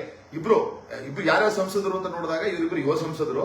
ಈ ಯುವ ಸಂಸದರು ಇಬ್ರು ಯಾವುದೇ ಬಂಧನ ಇಲ್ಲ. ಸಂಜೆ ಆದ್ಮೇಲೆ ಮನೆಗೆ ಹೋಗ್ಬೇಕು, ನಾವು ನಮ್ಮ ಕುಟುಂಬ ಕಾಯ್ತಾ ಇರ್ತದೆ ಅಂತ ಅನ್ನೋದು ಯಾವುದೇ ಯೋಚನೆ ಇಲ್ಲದಾಗಿ ನೋಡ್ಕೊಂಡು ಇವ್ರು ಫ್ರೀ ಆಗಿರೋದಕ್ಕೆ ಇದು ಮೇಲ್ನೋಟಕ್ಕೆ ಇವ್ರು ಏನ್ ಮಾಡಿದ್ದಾರೆ ಅಂತ ಅನ್ನೋದನ್ನ ತೋರಿಸ್ತಾ ಬರುತ್ತೆ. ಸೊ ಈಗಿರುವಾಗ ಇದನ್ನ ಜನ ಯೋಚನೆ ಮಾಡ್ಕೊಳ್ಳೋದು. ಇದನ್ನ ಜನ ಬಹಳ ಮುಖ್ಯವಾಗಿ ಇದು ಪೊಲೀಸ್ ಇಲಾಖೆ ತನಿಖೆ ನಡೆಸುತ್ತೆ, ನ್ಯಾಯಾಲಯ ಇದನ್ನ ವಿಚಾರಣೆ ನಡೆಸುತ್ತೆ. ತನಿಖೆ ಆಧಾರದ ಮೇಲೆ ಅವನು ತಪ್ಪಿತಸ್ಥ ಆಗಿದೆ, ತಪ್ಪಿತಸ್ಥನಿಗೆ ಎಷ್ಟು ಶಿಕ್ಷೆ ಕೊಡಬೇಕು ಅನ್ನೋದನ್ನ ನ್ಯಾಯಾಲಯ ತೀರ್ಮಾನ ಮಾಡಲಿ. ಆದ್ರೆ ನಿಜವಾದ ಪ್ರಜಾಪ್ರಭುತ್ವದಲ್ಲಿ ಜನತಾ ನ್ಯಾಯಾಲಯ ಇದನ್ನ ಗಮನಿಸಿಕೊಳ್ಬೇಕು. ಜನತಾ ನ್ಯಾಯಾಲಯ ಗಮನಿಸಿಕೊಂಡು ಇಂಥವ್ರಿಗೆ ಶಿಕ್ಷೆ ಕೊಡಬೇಕು. ಇಂಥದೇ ಸೇಮ್ ನನ್ನ ಮೊದಲು ನೇಹ ಪ್ರಕರಣದಲ್ಲಿ ಬಿಜೆಪಿ ಏನ್ ಕೆಲಸ ಮಾಡ್ತು, ಇದೇ ಪ್ರಕರಣದಲ್ಲಿ ಇವತ್ತು ಪ್ರಜ್ವಲ್ ಪ್ರಕರಣದಲ್ಲಿ ಕಾಂಗ್ರೆಸ್ ಅದೇ ರೀತಿ ಮಾಡ್ತಾ ಇದೀವಿ. ಹೊರತು ಅಷ್ಟು ಜನ ಹೆಣ್ಣುಮಕ್ಳುಗಳ ಬದುಕು ಏನಾಗಿದೆ ಅದನ್ನ ಶೀಘ್ರವಾಗಿ ತನಿಖೆಗೊಳಪಡಿಸಬೇಕು. ಮತ್ತೆ ಯಾರ್ಯಾರು ಈ ತರದ ಸಮಸ್ಯೆಗೊಳಗಾಗಿದ್ದಾರೆ ಅವ್ರ ಕುಟುಂಬದವರನ್ನ ಯಾವುದೋ ರೀತಿಯಲ್ಲಿ ಸಂಪರ್ಕಿಸಿ ನೈತಿಕವಾದಂತಹ ಮಾರ್ಗಗಳಲ್ಲಿ ಅವ್ರಿಗೆ ಕೌನ್ಸಿಲಿಂಗ್ ಮಾಡೋದ್ರ ಮುಖಾಂತರ ಈ ಸಂದರ್ಭವನ್ನು ಹೇಗೆ ನಿಭಾಯಿಸಬೇಕು. ನಿಮ್ಮ ಖಂಡಿತವಾಗಿಯೂ ಈ ಪ್ರಕರಣಗಳಲ್ಲಿ 100ಕ್ಕೆ 99% ಹೆಣ್ಣು ಮಕ್ಕಳುಗಳದ್ದು ತಪ್ಪೇ ಇರಲಾರದು. ಬೇರೆಯವರು ಯಾರೋ ಚೇಷ್ಟೆ ಹೋಗಿರಬಹುದು, ಮಾಡಿರಬಹುದು. ಆದ್ರೆ ಉಳಿದವರೆಲ್ಲರನ್ನ ಅವರ ಅಸಹಾಯಕತೆಯ ಲಾಭವನ್ನ ಪಡೆದು ಈತ ಬಳಸ್ಕೊಂಡಿದ್ದಾನೆ ಅಂತ ಅನ್ನುವಂಥದ್ದು ಗೊತ್ತಾಗ್ತಾ ಇದೆ ಅಂತ ಹೇಳ್ತಾ ಇದ್ದಾರೆ ಎಲ್ಲರೂ. ಹಾಗಾಗಿ ಅವರ ಕುಟುಂಬದವರು ಅಷ್ಟೇ ಇದನ್ನ ಒಂದ್ ರೀತಿಯಲ್ಲಿ ರೇಪ್ ಅಂತ ಭಾವಿಸ್ಕೊಳ್ಬೇಕು. ತಮ್ಮ ಹೆಣ್ಣು ಮಕ್ಕಳುಗಳ ಅಸಹಾಯಕತೆಯ ದುರ್ಲಾಭವನ್ನು ಆತ ಪಡೆದಿದ್ದಾನೆ ಅಂತ ಭಾವಿಸ್ಕೊಳ್ಬೇಕು ಅಂತ ಅನ್ನೋದನ್ನ ಸ್ಪಷ್ಟಪಡಿಸಬೇಕು. ಈ ಸಂದರ್ಭದಲ್ಲಿ ಕೆಆರ್ಎಸ್ ಪಕ್ಷ ಯಾವುದೇ ಕುಟುಂಬಗಳ ಅಣ್ಣ ತಮ್ಮಂದಿರು ಗಂಡಂದಿರಿರಬಹುದು ಇವರೆಲ್ಲರಿಗೂ ಕೈ ಮುಗಿದು ಕೇಳುತ್ತೆ. ಆ ಪ್ರಕರಣದಲ್ಲಿ ನಿಮ್ಮ ಕುಟುಂಬದವರೇ ಇದ್ರೆ ಅವ್ರದ್ದು ತಪ್ಪಾಗಿರ್ಲಾರ್ದು. ತಪ್ಪಾಗಿದ್ರೆ ಯಾರಿದ್ದಾನೆ ಪುರುಷ, ಆ ಪುರುಷನ ತಪ್ಪಾಗಿರುತ್ತೆ. ಇದನ್ನ ಗಮನದಲ್ಲಿಟ್ಕೊಳ್ಬೇಕು. ಇದನ್ನ ಸರ್ಕಾರ ಯಾವ ರೀತಿಯಲ್ಲಿ ಪರಿಣಿತರುಗಳನ್ನ ಬಿಟ್ಟು ಹೇಳಿಸುವಂತ ಕೆಲಸ ಮಾಡ್ಬೇಕು. ನಾ ಆಕ್ಚುಲಿ ಕೆಆರ್ಎಸ್ ಪಕ್ಷ ಯಾಕೆ ಇಮಿಡಿಯೇಟ್ ಆಗಿ ಹೋಗಿ ಇದನ್ನ ದೂರು ದಾಖಲಿಸುವ ಅಂಶದಲ್ಲಿ ನಾವು ಅದನ್ನ ಸ್ಪಷ್ಟವಾಗಿ ಕಾಣಿಸಿದ್ದೀವಿ. ದೂರು ದಾಖಲಿಸಿ ಇದಕ್ಕೆ ಬೇಗ ಕ್ರಮ ಕೈಗೊಳ್ಬೇಕು ಇಮಿಡಿಯೇಟ್ ಆಗಿ ಅಂತ ಆಮೇಲೆ ಇನ್ನೊಂದು ವಿಚಾರ. ಈಗ ನಾವು ಒಂದು ಅಪೀಲ್ ಮಾಡ್ತಾ ಇದ್ವಿ ಹೆಣ್ಮಕ್ಳಿಗೆ ಯಾವ ರೀತಿ ನೀವು ಈ ಪ್ರಕರಣವನ್ನು ಯಾವ ರೀತಿ ನೋಡ್ಬೇಕು ಮತ್ತೆ ಹೇಗೆ ಮುಂದೆ ಬಂದು ಧೈರ್ಯವಾಗಿ ನೀವು ಕಂಪ್ಲೇಂಟ್ ಕೊಡಬೇಕು ಅನ್ನೋ ವಿಚಾರವಾಗಿ. ಇವತ್ತು ಚುನಾವಣೆಗಳು ಬಂದಾಗ ಎಲ್ಲ ಪೇಪರ್ಗಳಲ್ಲಿ ಮುಖಪುಟವಾಗಿ ದೊಡ್ಡ ಏನೋ ಅಡ್ವರ್ಟೈಸ್ ಗಳನ್ನ ಇವರು ಆ ಪಕ್ಷದ ವಿಚಾರವಾಗಿ ಕೊಡ್ತಾರಲ್ಲ. ಇವತ್ತು ಬಹಳ ದೊಡ್ಡ ಸ್ಕ್ಯಾಂಡಲ್ ಇದು. ಇಡೀ ದೇಶ ಮತ್ತೆ ರಾಜ್ಯ ಒಂದು ಇದಾಗ ಏನೋ ಅವಮಾನಕರವಾದಂತಹ ಕಳಂಕ ಅಂಟಿಸಿರುವಂತಹ ಸ್ಥಿತಿ, ಇದು ಪರಿಸ್ಥಿತಿ ಉಂಟು ಮಾಡಿರುವಂತಹ ಒಂದು ಘಟನೆ. ಈ ಘಟನೆ ಬಗ್ಗೆ SIT ಅವರು ಕೊಡ್ಲಿ, ಪೇಪರ್ ಆಡ್ಗಳು ಕೊಡ್ಲಿ, ದೊಡ್ಡದಲ್ಲಿ ನಾವು ಕೊಡ್ಲಿ ಅವರು ಹೀರೋಗಳ ತರ ನಿಂತ್ಕೊಂಡು ಕೊಡ್ಲಿ, ನಾವು ನಿಮ್ಗೆ ಧೈರ್ಯ ತುಂಬ್ತೀವಿ, ನಾವು ನಿಮ್ಗೆ ಸಪೋರ್ಟಿವ್ ಆಗಿರ್ತೀವಿ. SIT ನಲ್ಲಿ ಹೆಣ್ಮಕ್ಳು ಇದಾರಲ್ಲ, ಹೆಣ್ಮಕ್ಳು IPS ಆಫೀಸರ್ಸ್ ಇದಾರಲ್ಲ, ಬನ್ನಿ ಧೈರ್ಯವಾಗಿ ನೀವು, ನಮ್ಗೆ ಸೀಕ್ರೆಟ್ ಆಗಿ ನಾವು ನಿಮ್ಮನ್ನ ಮೇಂಟೈನ್ ಮಾಡ್ತೀವಿ. ನಿಮ್ಗೆ ಯಾರಿಗೂ ನೀವು ನಮ್ಮನ್ನು ಬಿಟ್ರೆ ಇನ್ಯಾರನ್ನೂ ಭೇಟಿ ಮಾಡೋ ಅಗತ್ಯನೇ ಇಲ್ಲ ಈ ತನಿಖೆ ಒಳಗಡೆ. ನಾವು ನಿಮ್ ಕುಂತಲ್ಲಿ ನೀವು ಇರೋ ಜಾಗಕ್ಕೆ ನಾವು ಬಂದು ತನಿಖೆ ಮಾಡ್ತೀವಿ ಅಂತಕ್ಕಂಥ ಒಂದು ವಿಶ್ವಾಸವನ್ನ, ಭರವಸೆನ ಹೆಣ್ಮಕ್ಳು ತುಂಬತಕ್ಕಂಥ ಕೆಲಸವನ್ನು ರ್ಯಾಕ್ ಮಾಡಕ್ಕಾಗ್ತಲ್ಲ. ನಾವು ಈ ತರದ ತನಿಖೆನ KRS ಪಕ್ಷ ಬಯಸ್ತಾ ಇರುವಂತದ್ದು, ಈ ತರದ್ದು ವ್ಯವಸ್ಥೆ ಇರಬೇಕಾಗಿತ್ತು ಅಂತಕ್ಕಂಥದ್ದು ನಾವು ಬಯಸ್ತಾ. ಆಗ್ಲೇ ಗೌಡ್ರು ಹೇಳ್ತಾ ಇದ್ರು ಯಾರು ಪರಮೇಶ್ವರ್ ವಿಚಾರಕ್ಕೆ. ಇವತ್ತು ಪರಮೇಶ್ವರ್ ವಿಚಾರ ಆ ಕಡೆ ಇಟ್ಟು ನೋಡೋದಾದ್ರು ಎಲ್ಲ ರಾಜಕೀಯ ಪಕ್ಷಗಳು ನೋಡ್ತಾ ಇದ್ವಿ. ಯಾವ್ದೋ ಒಂದು ವಿಡಿಯೋ ಬಹಳ ಮಿಲಿಯನ್ ಗಟ್ಟಲೆ ಓಡಿತ್ತು. ರೇವಣ್ಣ ಯಡಿಯೂರಪ್ಪನ್ಗೆ, ಸಿದ್ದರಾಮಯ್ಯನ್ಗೆ ಎಲ್ರಿಗೂ ಟಿಶ್ಯೂ ಪೇಪರ್ ಕೊಟ್ಟು ಬಾಯಿ ಒರೆಸಿ ತುಪ್ಪ ಹಾಕಿ ಬೆಣ್ಣೆ ಹಾಕಿ ಎಲ್ಲ ಬಡಿಸಿ ಉಣಿಸ್ತಾ ಇರೋದನ್ನ ನಾವೊಂದು ವಿಡಿಯೋ ನೋಡ್ತಾ ಇದ್ವಿ. ನೋಡ್ರಪ್ಪ ನೀವೆಲ್ಲ ಪಕ್ಷದವ್ರು ಕಿತ್ತಾಡ್ತೀರಾ, ಜನರು ನೋಡಿ ಇಲ್ಲಿ ಹೆಂಗಿದ್ದಾರೆ ಅಂತ ಹೇಳಿ ಜನ ಸಿಕ್ಕಾಪಟ್ಟೆ ಟ್ರಾಲ್ ಮಾಡಿದ್ರು ಆ ವಿಡಿಯೋನ. ಇವತ್ತು ಅಂತದ್ದೇ ಒಂದು ಸಂಬಂಧ ರೇವಣ್ಣ ಅವ್ರಿಗೂ ಮತ್ತೆ ಇವತ್ತಿನ ಸರ್ಕಾರದ ಮುಖ್ಯಮಂತ್ರಿ ಆಗಿರ್ತಕ್ಕಂಥ ಸಿದ್ದರಾಮಯ್ಯನವ್ರಿಗೂ ಒಂದು ಕೆಮಿಸ್ಟ್ರಿ ಬಹಳ ಚೆನ್ನಾಗಿದೆ. ಅವರಿಬ್ರು ಬಹಳ ಆಪ್ತರು, ಸ್ನೇಹಿತರುಗಳು, ಚೆನ್ನಾಗಿದೆ ವ್ಯವಹಾರ ಅವ್ರದ್ದು ವ್ಯವಸ್ಥೆ ಅಂತ ಹೇಳ್ತಾ ಇದ್ದಾರೆ. ಸೊ ಇಂಥ ಸಂದರ್ಭದಲ್ಲಿ ನಿಜಕ್ಕೂ ಇವ್ರು ನ್ಯಾಯ ಕೊಡಿಸ್ತಾರ? ಸಿದ್ದರಾಮಯ್ಯನವರು ಇವತ್ತು ಆ ಹೆಣ್ಮಕ್ಳು ಪರವಾಗಿ ನಿಲ್ತಾರ ಅಥವಾ ತನ್ನ ದೋಸ್ತಿ ರೇವಣ್ಣನ ಪರವಾಗಿ ನಿಲ್ತಾರ ಅಂತ ಅದನ್ನ ಈ ಕಾಂಗ್ರೆಸ್ನವರು ಹೆಣ್ಮಕ್ಳುಗಳು ಪ್ರತಿಭಟನೆ ಮಾಡ್ತಾರೋದ್ರಿಂದ ಅವ್ರಿಗೆ ಆಕ್ರೋಶ ಬಂದಿದೆ, ಖಂಡಿತವಾಗಿ ನಾನು ಅದನ್ನ ಒಪ್ತೀನಿ. ಆದ್ರೆ ಅವರನ್ನ ಇದೇ ಕಾಂಗ್ರೆಸ್ಸಿನ ಪುಡಾರಿಗಳೇನಿದ್ರೆ ಅವರು ದಿಕ್ ತಪ್ಪಿಸಿದ್ದಾರೆ. ಎಲ್ಲ ಆದಿ ಬೀದಿನಲ್ಲಿ ಕೂತ್ಕೊಂಡು ಇನ್ನೆಲ್ಲ ಅವ್ರು ಸ್ಟ್ರೈಕ್ ಮಾಡೋದಲ್ಲ, ಹೋಗಿ ಸಿದ್ದರಾಮಯ್ಯನವರ ಮನೆ ಮುಂದೆ, ಮುಖ್ಯಮಂತ್ರಿಗಳ ಮನೆ ಮುಂದೆ ಧರಣಿ ಮಾಡ್ಬೇಕು. ಅವರು ನಿಜವಾದ ರೀತಿಯಲ್ಲಿ ಅದನ್ನ ಖಾತ್ರಿಪಡಿಸ್ಕೊಳ್ಬೇಕು ಅಂದ್ರೆ ಅವರು ಸಿದ್ದರಾಮಯ್ಯನವ್ರ ಮನೆ ಮುಂದೆ ಕೂತ್ಕೊಂಡು ನೀವು ರೇವಣ್ಣ ಅವರ ಜೊತೆನಲ್ಲಿ ಶಾಮೀಲಾಗಿದ್ದೀರಾ, ಎಷ್ಟೊತ್ತು ಅರೆಸ್ಟ್ ಮಾಡ್ಬೇಕಾಗ್ತದೆ. ಅವ್ರು ಏನ್ ಕೇಳ್ತಾರೆ? ಯಾರು ಅರೆಸ್ಟ್ ಮಾಡ್ಬೇಕಾದವ್ರು? ಯಾರು ಮಾಡಿಸ್ಬೇಕಾದವ್ರು? ಯಾರು? ಇದ್ರ ಬಗ್ಗೆ ಏನ್ ಮಾಡ್ತಾರೆ ಸಿದ್ದರಾಮಯ್ಯ? ಏನ್ ಮಾಡ್ತಾರೆ? ಚುನಾವಣೆಗಳಲ್ಲಿ ಮುಳುಗಿದಾರ ಮುಖ್ಯಮಂತ್ರಿಯಾಗಿ. ಇವತ್ತು ಇದು ಇಡೀ ರಾಜ್ಯದಲ್ಲಿ ಒಂದು ರೀತಿಯಲ್ಲಿ ಬೆಂಕಿ ಹತ್ತಿಸಿರುವಂತಹ ಪ್ರಕರಣ. ಇದು ಇಡೀ ರಾಜ್ಯದ ಈ ಸಾವಿರಾರು ಜನ ಹೆಣ್ಮಕ್ಳು, ಬರೀ ಕೇವಲ ಹಾಸನದವರು ಅಥವಾ ಅಧಿಕಾರಿಗಳು ಅಷ್ಟೇ ಅಲ್ಲ, ಇಡೀ ರಾಜ್ಯದಲ್ಲಿ ಇಂಥ ಲಕ್ಷಾಂತರ ಜನಗಳಿಗೆ, ಹೆಣ್ಮಕ್ಳುಗಳಿಗೆ ಆಗಿರ್ಬೋದು ಅನ್ಯಾಯಗಳು, ಇವು ನಾಳೆ ಈಚೆ ಬಂದೇ ಬರ್ತವೆ. ನಾವು ಸತ್ಯಯುಗದ ಕಡೆ ಮುಂದಕ್ಕೆ ಹೋಗ್ತಾ ಇದೀವಿ, ನಾವು ಆಗಾಗ ಮಾತಾಡ್ತಾ ಇದೀವಿ, ಅವೆಲ್ಲ ಆ ಹಂತದಲ್ಲಿದ್ದೀವಿ. ಅದಕ್ಕೆ ಸಿದ್ದರಾಮಯ್ಯನವರು ಈ ವಿಚಾರದಲ್ಲಿ ನೇರವಾಗಿ ಆ ಹೊಣೆಗಾರಿಕೆ ಹೊರಬೇಕಾಗುತ್ತೆ. ಅದಕ್ಕೆ ಬೇಕಾಗಿರುವಂತಹ ಸೂಕ್ತ ಕ್ರಮ ಏನಿದೆ ಆ ಸೂಕ್ತ ಕ್ರಮ ತೆಗೆದುಕೊಳ್ಳೋದಕ್ಕೆ ಒತ್ತಡ ಏರ್ಬೇಕಾಗಿರುವಂತದ್ದು ಹೆಣ್ಮಕ್ಳುಗಳು, ಕಾಂಗ್ರೆಸ್ನವರು, ಮುಖಂಡರುಗಳು ಇವರೆಲ್ಲ ಸೇರ್ಕೊಂಡು ಸಿದ್ದರಾಮಯ್ಯನವ್ರ ಮೇಲೆ. ಇಷ್ಟು ವಿಚಾರಗಳು. ಇನ್ನೊಂದು ಬಹಳ ಮುಖ್ಯವಾಗಿ ನಾವು ಈ ಕುಟುಂಬ ರಾಜಕಾರಣ, KRS ಪಕ್ಷ ಕುಟುಂಬ ರಾಜಕಾರಣ ಬೇಡ, ಕುಟುಂಬ ರಾಜಕಾರಣವನ್ನು ತಪ್ಪಿಸಬೇಕು ಅಂತ ಮಾತಾಡ್ತಾ ಇದೆ. ನಾವು ಗಮನಿಸ್ಕೊಂಡ್ರೆ ಈಗ ಹೊಳೆನರಸೀಪುರ ಅಂತ ಒಂದು ರಿಪಬ್ಲಿಕ್ ಆಗಿದೆ ಅಂತ ಮಾತಾಡ್ತಾ ಇದೀವಿ, ಕನಕಪುರ ರಿಪಬ್ಲಿಕ್ ಅಂತ ಮಾತಾಡ್ತಾ ಇದೀವಿ, ಬಳ್ಳಾರಿ ರಿಪಬ್ಲಿಕ್ ಅಂತ ಮಾತಾಡ್ತಾ ಇದೀವಿ, ಬೆಳಗಾವಿ ರಿಪಬ್ಲಿಕ್ ಅಂತ ಮಾತಾಡ್ತಾ ಇದೀವಿ, ದಾವಣಗೆರೆ ರಿಪಬ್ಲಿಕ್. ಇಲ್ಲೆಲ್ಲವೂ ಕೂಡ ನಡೀತಾ ಇರುವಂತದ್ದು ಇದೇ ರೀತಿಯಲ್ಲಿ ಜನ ಒಂದು ರೀತಿಯಲ್ಲಿ ಭಯಗ್ರಸ್ತರಾಗಿದ್ದಾರೆ. ಹಾಗೇನೆ ಪ್ರತಿ ಜಿಲ್ಲೆನಲ್ಲೂ ಈ ತರದ ಕುಟುಂಬಗಳಿದಾವೆ. ಪ್ರತಿ ಜಿಲ್ಲೆಗಳಲ್ಲೂ ಕೂಡ ಇದೇ ರೀತಿಯ ರಾಜಕಾರಣವನ್ನೇ ಒಂದು ಪ್ಯಾಟರ್ನ್ ಮಾಡ್ಕೊಂಡಿರುವಂತಹ ರಾಜಕೀಯ ಪಕ್ಷಗಳು ಮತ್ತೆ ಮುಖಂಡರುಗಳು ಇದ್ದಾರೆ. ಆ ಕಾರಣಕ್ಕೆ ಎಷ್ಟೋ ಜನ ಇವರೆಲ್ಲ ನಮ್ಮ ಹತ್ರ ಎಲ್ಲ ಇಂಥವೆಲ್ಲ ಸಿಕ್ಕುಗಳಿಗೆ ಸಿಕ್ಕಾಕೊಂಡಿದೀವಿ ಅಂತ ಅನ್ನೋ ಕಾರಣಕ್ಕೆ ಒದ್ದಾಡ್ತಾ ಇರುವಂಥದ್ದು. ಅದಕ್ಕೆ KRS ಪಕ್ಷ ಕುಟುಂಬ ರಾಜಕಾರಣವನ್ನ ತ್ಯಜಿಸಬೇಕು, ಕುಟುಂಬ ರಾಜಕಾರಣದಿಂದ ಈಚೆ ಬರಬೇಕು ಅಂತ. ಈ ಕುಟುಂಬ ರಾಜಕಾರಣದ ವಿಚಾರ ಬಂದಾಗ ಇನ್ನೊಂದು ಬಹಳ ಮುಖ್ಯವಾಗಿ ಕುಮಾರಸ್ವಾಮಿ ಅವರ ಸ್ಟೇಟ್ಮೆಂಟ್ ಅನ್ನ ನಾವು ನೋಡಿದ್ವಿ. ಮೊನ್ನೆ ಚುನಾವಣೆ ಪೂರ್ವದಲ್ಲಿ ಪ್ರಜ್ವಲ್ ರೇವಣ್ಣ ಅವ್ರನ್ನ ಪಕ್ಕದಲ್ಲಿ ನಿಲ್ಲಿಸಿಕೊಂಡು ಕುಮಾರಸ್ವಾಮಿ ಅವರು ಮಾತಾಡ್ತಾರೆ. ನೋಡಿದೆ ಬೆಂತಟ್ಟಿ, ಪ್ರಜ್ವಲ್ ರೇವಣ್ಣನ ಮಗ ಅಲ್ಲ ನನ್ನ ಮಗ ಅಂತ ಭಾವಿಸಿಕೊಂಡು ಆತನ ಗೆಲ್ಸಿ, ಆತ ಏನ್ ಕೆಲಸ ಮಾಡಬೇಕಾಗಿದೆಯೋ ಇಲ್ಲಿಗೆ ಆ ಕೆಲಸ ಮಾಡೋದಕ್ಕೆ ನಾನು ಗ್ಯಾರಂಟಿ ಕೊಡ್ತೀನಿ ಅಂತ ಕುಮಾರಸ್ವಾಮಿ ಹೇಳಿದ್ರು. ಸಂತೋಷ, ಆ ಮಾತನ ಬಗ್ಗೆ ನಮ್ಗೆ ಏನ್ ತಕರಾರಿಲ್ಲ. ಅವ್ರ ಅಣ್ಣನ ಮಗನನ್ನ ನನ್ನ ಮಗ ಅಂತ ಹೇಳ್ಕೊಳ್ಳಿ, ಮತ್ತೆ ಆತ ಒಬ್ಬ ಸಂಸದ ಆಗಿ ಮಾಡ್ಬೇಕಾಗಿರುವಂತ ಕೆಲಸವನ್ನ ಹಾಸನಕ್ಕೆ ಮಾಡಿಸ್ತೀನಿ ಅಂತ ಹೇಳುವಂಥದ್ದನ್ನ ನಾವು ಹೋಗ್ತೀವಿ. ಬಟ್ ಆ ನಂತರ ಇವತ್ತು ಈಗ ಅದನ್ನ ನೋಡಿದ್ರು, ಇವತ್ತು ಹೇಳಿದಾರೋ ನಿನ್ನೆ ಹೇಳಿದಾರೋ, ರೇವಣ್ಣ ಅವ್ರ ಕುಟುಂಬ ಮತ್ತೆ ನಮ್ಮ ಕುಟುಂಬ ಬೇರೆ ಬೇರೆ ಅಂತ ಹೇಳುವಂತ ಮಾತಿದೆ. ಇದನ್ನ ಜಾತಿ ವಿಚಾರಗಳನ್ನ ಇಟ್ಕೊಂಡು ಇವರನ್ನ ಬೆಂಬಲಿಸುವಂತ ಜನ ಯೋಚನೆ ಮಾಡಬೇಕು. ಯಾವ ಅಂಶದ ಆಧಾರದ ಮೇಲೆ? ದೇವೇಗೌಡರ ಕುಟುಂಬ ಬೇರೆ ಕಡೆ ಇದೆ, ಕುಮಾರಸ್ವಾಮಿ ಅವ್ರ ಕುಟುಂಬ ಬೇರೆ ಕಡೆ ಇದೆ, ಕುಮಾರಸ್ವಾಮಿ ಅವ್ರ ಕುಟುಂಬ ಬೇರೆ ಕಡೆ ಇದೆ, ರೇವಣ್ಣ ಅವ್ರ ಕುಟುಂಬ ಬೇರೆ ಕಡೆ ಇದೆ. ಇವರೆಲ್ಲ ಬೇರೆ ಬೇರೆ ಇದ್ದಾರೆ. ಆಯಾಯ ಕುಟುಂಬಗಳ ಸಮಸ್ಯೆ ಮತ್ತೆ ಆಯಾ ಕುಟುಂಬಗಳು ಮಾಡಿದಂತ ತಪ್ಪಿನ ಜವಾಬ್ದಾರಿಯನ್ನ ಅವರವರೇ ಹೊರಬೇಕು ಅಂತ ಅನ್ನುವಾಗ, ದೇವೇಗೌಡರ ಕಾರಣಕ್ಕೆ ಕುಮಾರಸ್ವಾಮಿ ಅವರನ್ನ ನಾವು ದೇವೇಗೌಡರು ಒಕ್ಕಲಿಗರು ಅವರು ಏನೇನೋ ಅನುಕೂಲ ಮಾಡಿಬಿಟ್ಟಿದ್ದಾರೆ ಎನ್ನುವಂತ ಕಾರಣಕ್ಕೆ ಕುಮಾರಸ್ವಾಮಿ ಅವರನ್ನ ನಾಯಕನನ್ನಾಗಿ ಮಾಡಿದ್ದು, ಅದೇ HD ರೇವಣ್ಣನನ್ನ ಮಾಡಿದ್ದು, ಪ್ರಜ್ವಲ್ ರೇವಣ್ಣನನ್ನ ಮಾಡಿದ್ದು, ಕುಮಾರಸ್ವಾಮಿ ಅವರ ಪತ್ನಿಯನ್ನ ಮಾಡಿದ್ದು ಭವಾನಿ ರೇವಣ್ಣನವರನ್ನ ಮಾಡ್ತಾ ಇರುವಂತದ್ದನ್ನ ಜನ ಈಗ ಯೋಚನೆ ಮಾಡ್ಕೊಳ್ಬೇಕು. ದೇವೇಗೌಡರಿಗೆ ಇದು ಕಟ್ ಮಾಡೋದಾದ್ರೆ, ದೇವೇಗೌಡರು ಬೇರೆ ಕುಟುಂಬ ಅನ್ನೋದ್ರಲ್ಲಿ ಕುಮಾರಸ್ವಾಮಿ ನಾ ದೇವೇಗೌಡರ ಮಗ, ಮಣ್ಣಿನ ಮಗನ ಮಗ, ನಾನು ಮಣ್ಣಿನ ಮೊಮ್ಮಗ ಅಂತ ಹೇಳ್ಕೊಳ್ಳುವಂತದ್ರಲ್ಲಿ ಅರ್ಥ ಇಲ್ಲ ಅನ್ನೋದು ಕುಮಾರಸ್ವಾಮಿಗೆ ಇರ್ಬೇಕಲ್ವಾ. ಕುಮಾರಸ್ವಾಮಿಗೆ ಇಲ್ಲದೆ ಹೋದ್ರು ಇವರು ಯಾವ್ಯಾವ ಸಂದರ್ಭಗಳಲ್ಲಿ ತಮಗೆ ಬೇಕಾದಾಗ ತಮ್ಮ ಜಾತಿ ಬಂಧುಗಳೆಲ್ಲ ನೀವು ನಾವು ಬೇರೆಯವರಲ್ಲ ಅಂತ ಹೇಳುವಂತ ಇದೇ ಜನ ತಮ್ಮ ಬುಡಕ್ಕೆ ಬರುತ್ತೆ ಎನ್ನುವಂತ ಸಂದರ್ಭದಲ್ಲಿ ಡಿಸೋನ್ ಮಾಡುವಂತದ್ದು, ತ್ಯಜಿಸಿಬಿಡುವಂತದ್ದು, ಸಂಬಂಧಗಳನ್ನೇ ತ್ಯಜಿಸುವಂತದ್ದನ್ನ ಜನ ಅರ್ಥ ಮಾಡ್ಕೊಳ್ಬೇಕು. ಇದು ಒಂದು ಪ್ರಕರಣ. ಕುಮಾರಸ್ವಾಮಿ ಅವರು ಖಂಡಿತವಾಗಿ ಹೇಳಿದ್ದಾರೆ. ಹೌದು, ನಾನು ಖಂಡಿತವಾಗಿಯೂ ಈ ಪ್ರಕರಣದಲ್ಲಿ ಕುಮಾರಸ್ವಾಮಿ ಅವರ ಕುಟುಂಬನ ನಾವು ಬ್ಲೇಮ್ ಮಾಡೋಕ್ಕಾಗೋದಿಲ್ಲ. ದೇವೇಗೌಡರನ್ನ ಬೇಕಾದ್ರೆ ಬ್ಲೇಮ್ ಮಾಡಬಹುದು. ನನಗೆ ದೇವೇಗೌಡರನ್ನ ಒಂದ್ ಕಾರಣಕ್ಕೆ ನಾವು ಬ್ಲೇಮ್ ಮಾಡಬೇಕಾಗುತ್ತೆ. ದೇವೇಗೌಡರ ಬಗ್ಗೆ ನಮ್ಗೆ ಗೌರವ, ಹಲವಾರು ರೀತಿಯಲ್ಲಿ ಗೌರವ ಇದೆ. ಈ ಸಂದರ್ಭದಲ್ಲಿ ಒಂದಾಗಿದೆ, ಪ್ರಜ್ವಲ್ ರೇವಣ್ಣ ಅವರಿಗೆ ಅವಕಾಶ ಮಾಡಿಕೊಡ್ಬೇಕು ಅನ್ನುವಂತ ಕಾರಣಕ್ಕೆ ತಾನು ಪ್ರತಿನಿಧಿಸ್ತಾ ಇದ್ದಂತ ಹಾಸನ ಕ್ಷೇತ್ರವನ್ನ ಬಿಟ್ಬಿಟ್ಟು ತುಮಕೂರಿಗೆ ಬಂದು ಚುನಾವಣೆ ನಿಂತ್ಕೊಂಡ್ರು 2019ರಲ್ಲಿ. ಒಬ್ಬ ಮಾಜಿ ಪ್ರಧಾನಿ ಕಾವೇರಿ ವಿಚಾರವನ್ನು ಇಂದಿನಿಂದ ಚೆನ್ನಾಗಿ ಅಧ್ಯಯನ ಮಾಡಿಕೊಂಡು ಸಂಸತ್ತಿನಲ್ಲಿ ನಾನು ಪ್ರಶ್ನೆ ಮಾಡ್ತೀನಿ ಅಂತ ಹೇಳ್ತಿದ್ದಂತ ಅವರು ಸಂಸತ್ ತನ್ನ ಮಗನಿಗೆ, ಈ ಮೊಮ್ಮಗನಿಗೆ ಯಾವಾಗ ಈಗ ಈತನ ಮೇಲೆ ಬುತ್ತಿಯ ಒರೆಸಿದಾನೆ ಅಂತ ಹೇಳಲಾಗ್ತಾ ಇದೆಯೋ ಪ್ರಜ್ವಲ್ ರೇವಣ್ಣ, ಆ ಪ್ರಜ್ವಲ್ ರೇವಣ್ಣನಿಗೆ ಅವಕಾಶ ಮಾಡಿಕೊಡ್ಬೇಕು ಅನ್ನುವಂತ ಕಾರಣಕ್ಕೆ ತಾನು ಸುಲಭವಾಗಿ ಗೆಲ್ಲಬಹುದಾಗಿದ್ದಂತ ಹಾಸನ ಕ್ಷೇತ್ರವನ್ನು ಬಿಟ್ಕೊಟ್ಟು ತುಮಕೂರಿಗೆ ಬರ್ತಾರೆ. ಇದು ಒಂದು ರೀತಿಯಲ್ಲಿ ಕುಟುಂಬ ನೋಡಿಕೊಂಡು ದೇವೇಗೌಡರು ತೆಗೆದುಕೊಂಡಂತ ತೀರ್ಮಾನವನ್ನ ಅವರ ಕಡೆಗಾಲದಲ್ಲಿ ಅನಗತ್ಯವಾದಂತಹ ಒಂದು ತಾಪಕ್ಕೆ ಅವರು ಸಿಕ್ಕಿ ಪಶ್ಚಾತ್ತಾಪವನ್ನು ಅನುಭವಿಸಬೇಕಾದಂತಹ ಒಂದು ಸ್ಥಿತಿ ಇವತ್ತು ಬಂದಿದೆ ಅಂತ ಹೇಳ್ತಾರೆ. ದೇವೇಗೌಡರು ಹೊಣೆಗಾರರಿಗೆ ಹೌದು, ಅವ್ರು ನಿಜವಾಗಿ ರಾಜ್ಯ ಜನಗಳ ಹಿತಾಸಕ್ತಿ ಗಮನದಲ್ಲಿದ್ರೆ ನಾನು ಕಾವೇರಿ ವಿಚಾರವನ್ನು ನಾನು ಲೋಕಸಭೆಯಲ್ಲಿ ಮಾತಾಡಬೇಕು, ಕೂತ್ಕೊಳ್ಳ ನೀನು ಅಂತ ಹೇಳಿ ಈತನಿಗೆ ಕಲಿಸಬಹುದಾಗಿತ್ತು. ಅದನ್ನ ಮಾಡಲಿಲ್ಲ. ಹಾಗಾಗಿ ನಾನು ಏನು ಹೇಳ್ಕೊಟ್ಟಿದ್ದು, ಕುಮಾರಸ್ವಾಮಿ ಅವರನ್ನ ಈ ಪ್ರಕರಣದಲ್ಲಿ ಕುಮಾರಸ್ವಾಮಿ ಕುಟುಂಬವನ್ನು ನಾವು ಬ್ಲೇಮ್ ಮಾಡೋದಕ್ಕೆ ಆಗಲ್ಲ.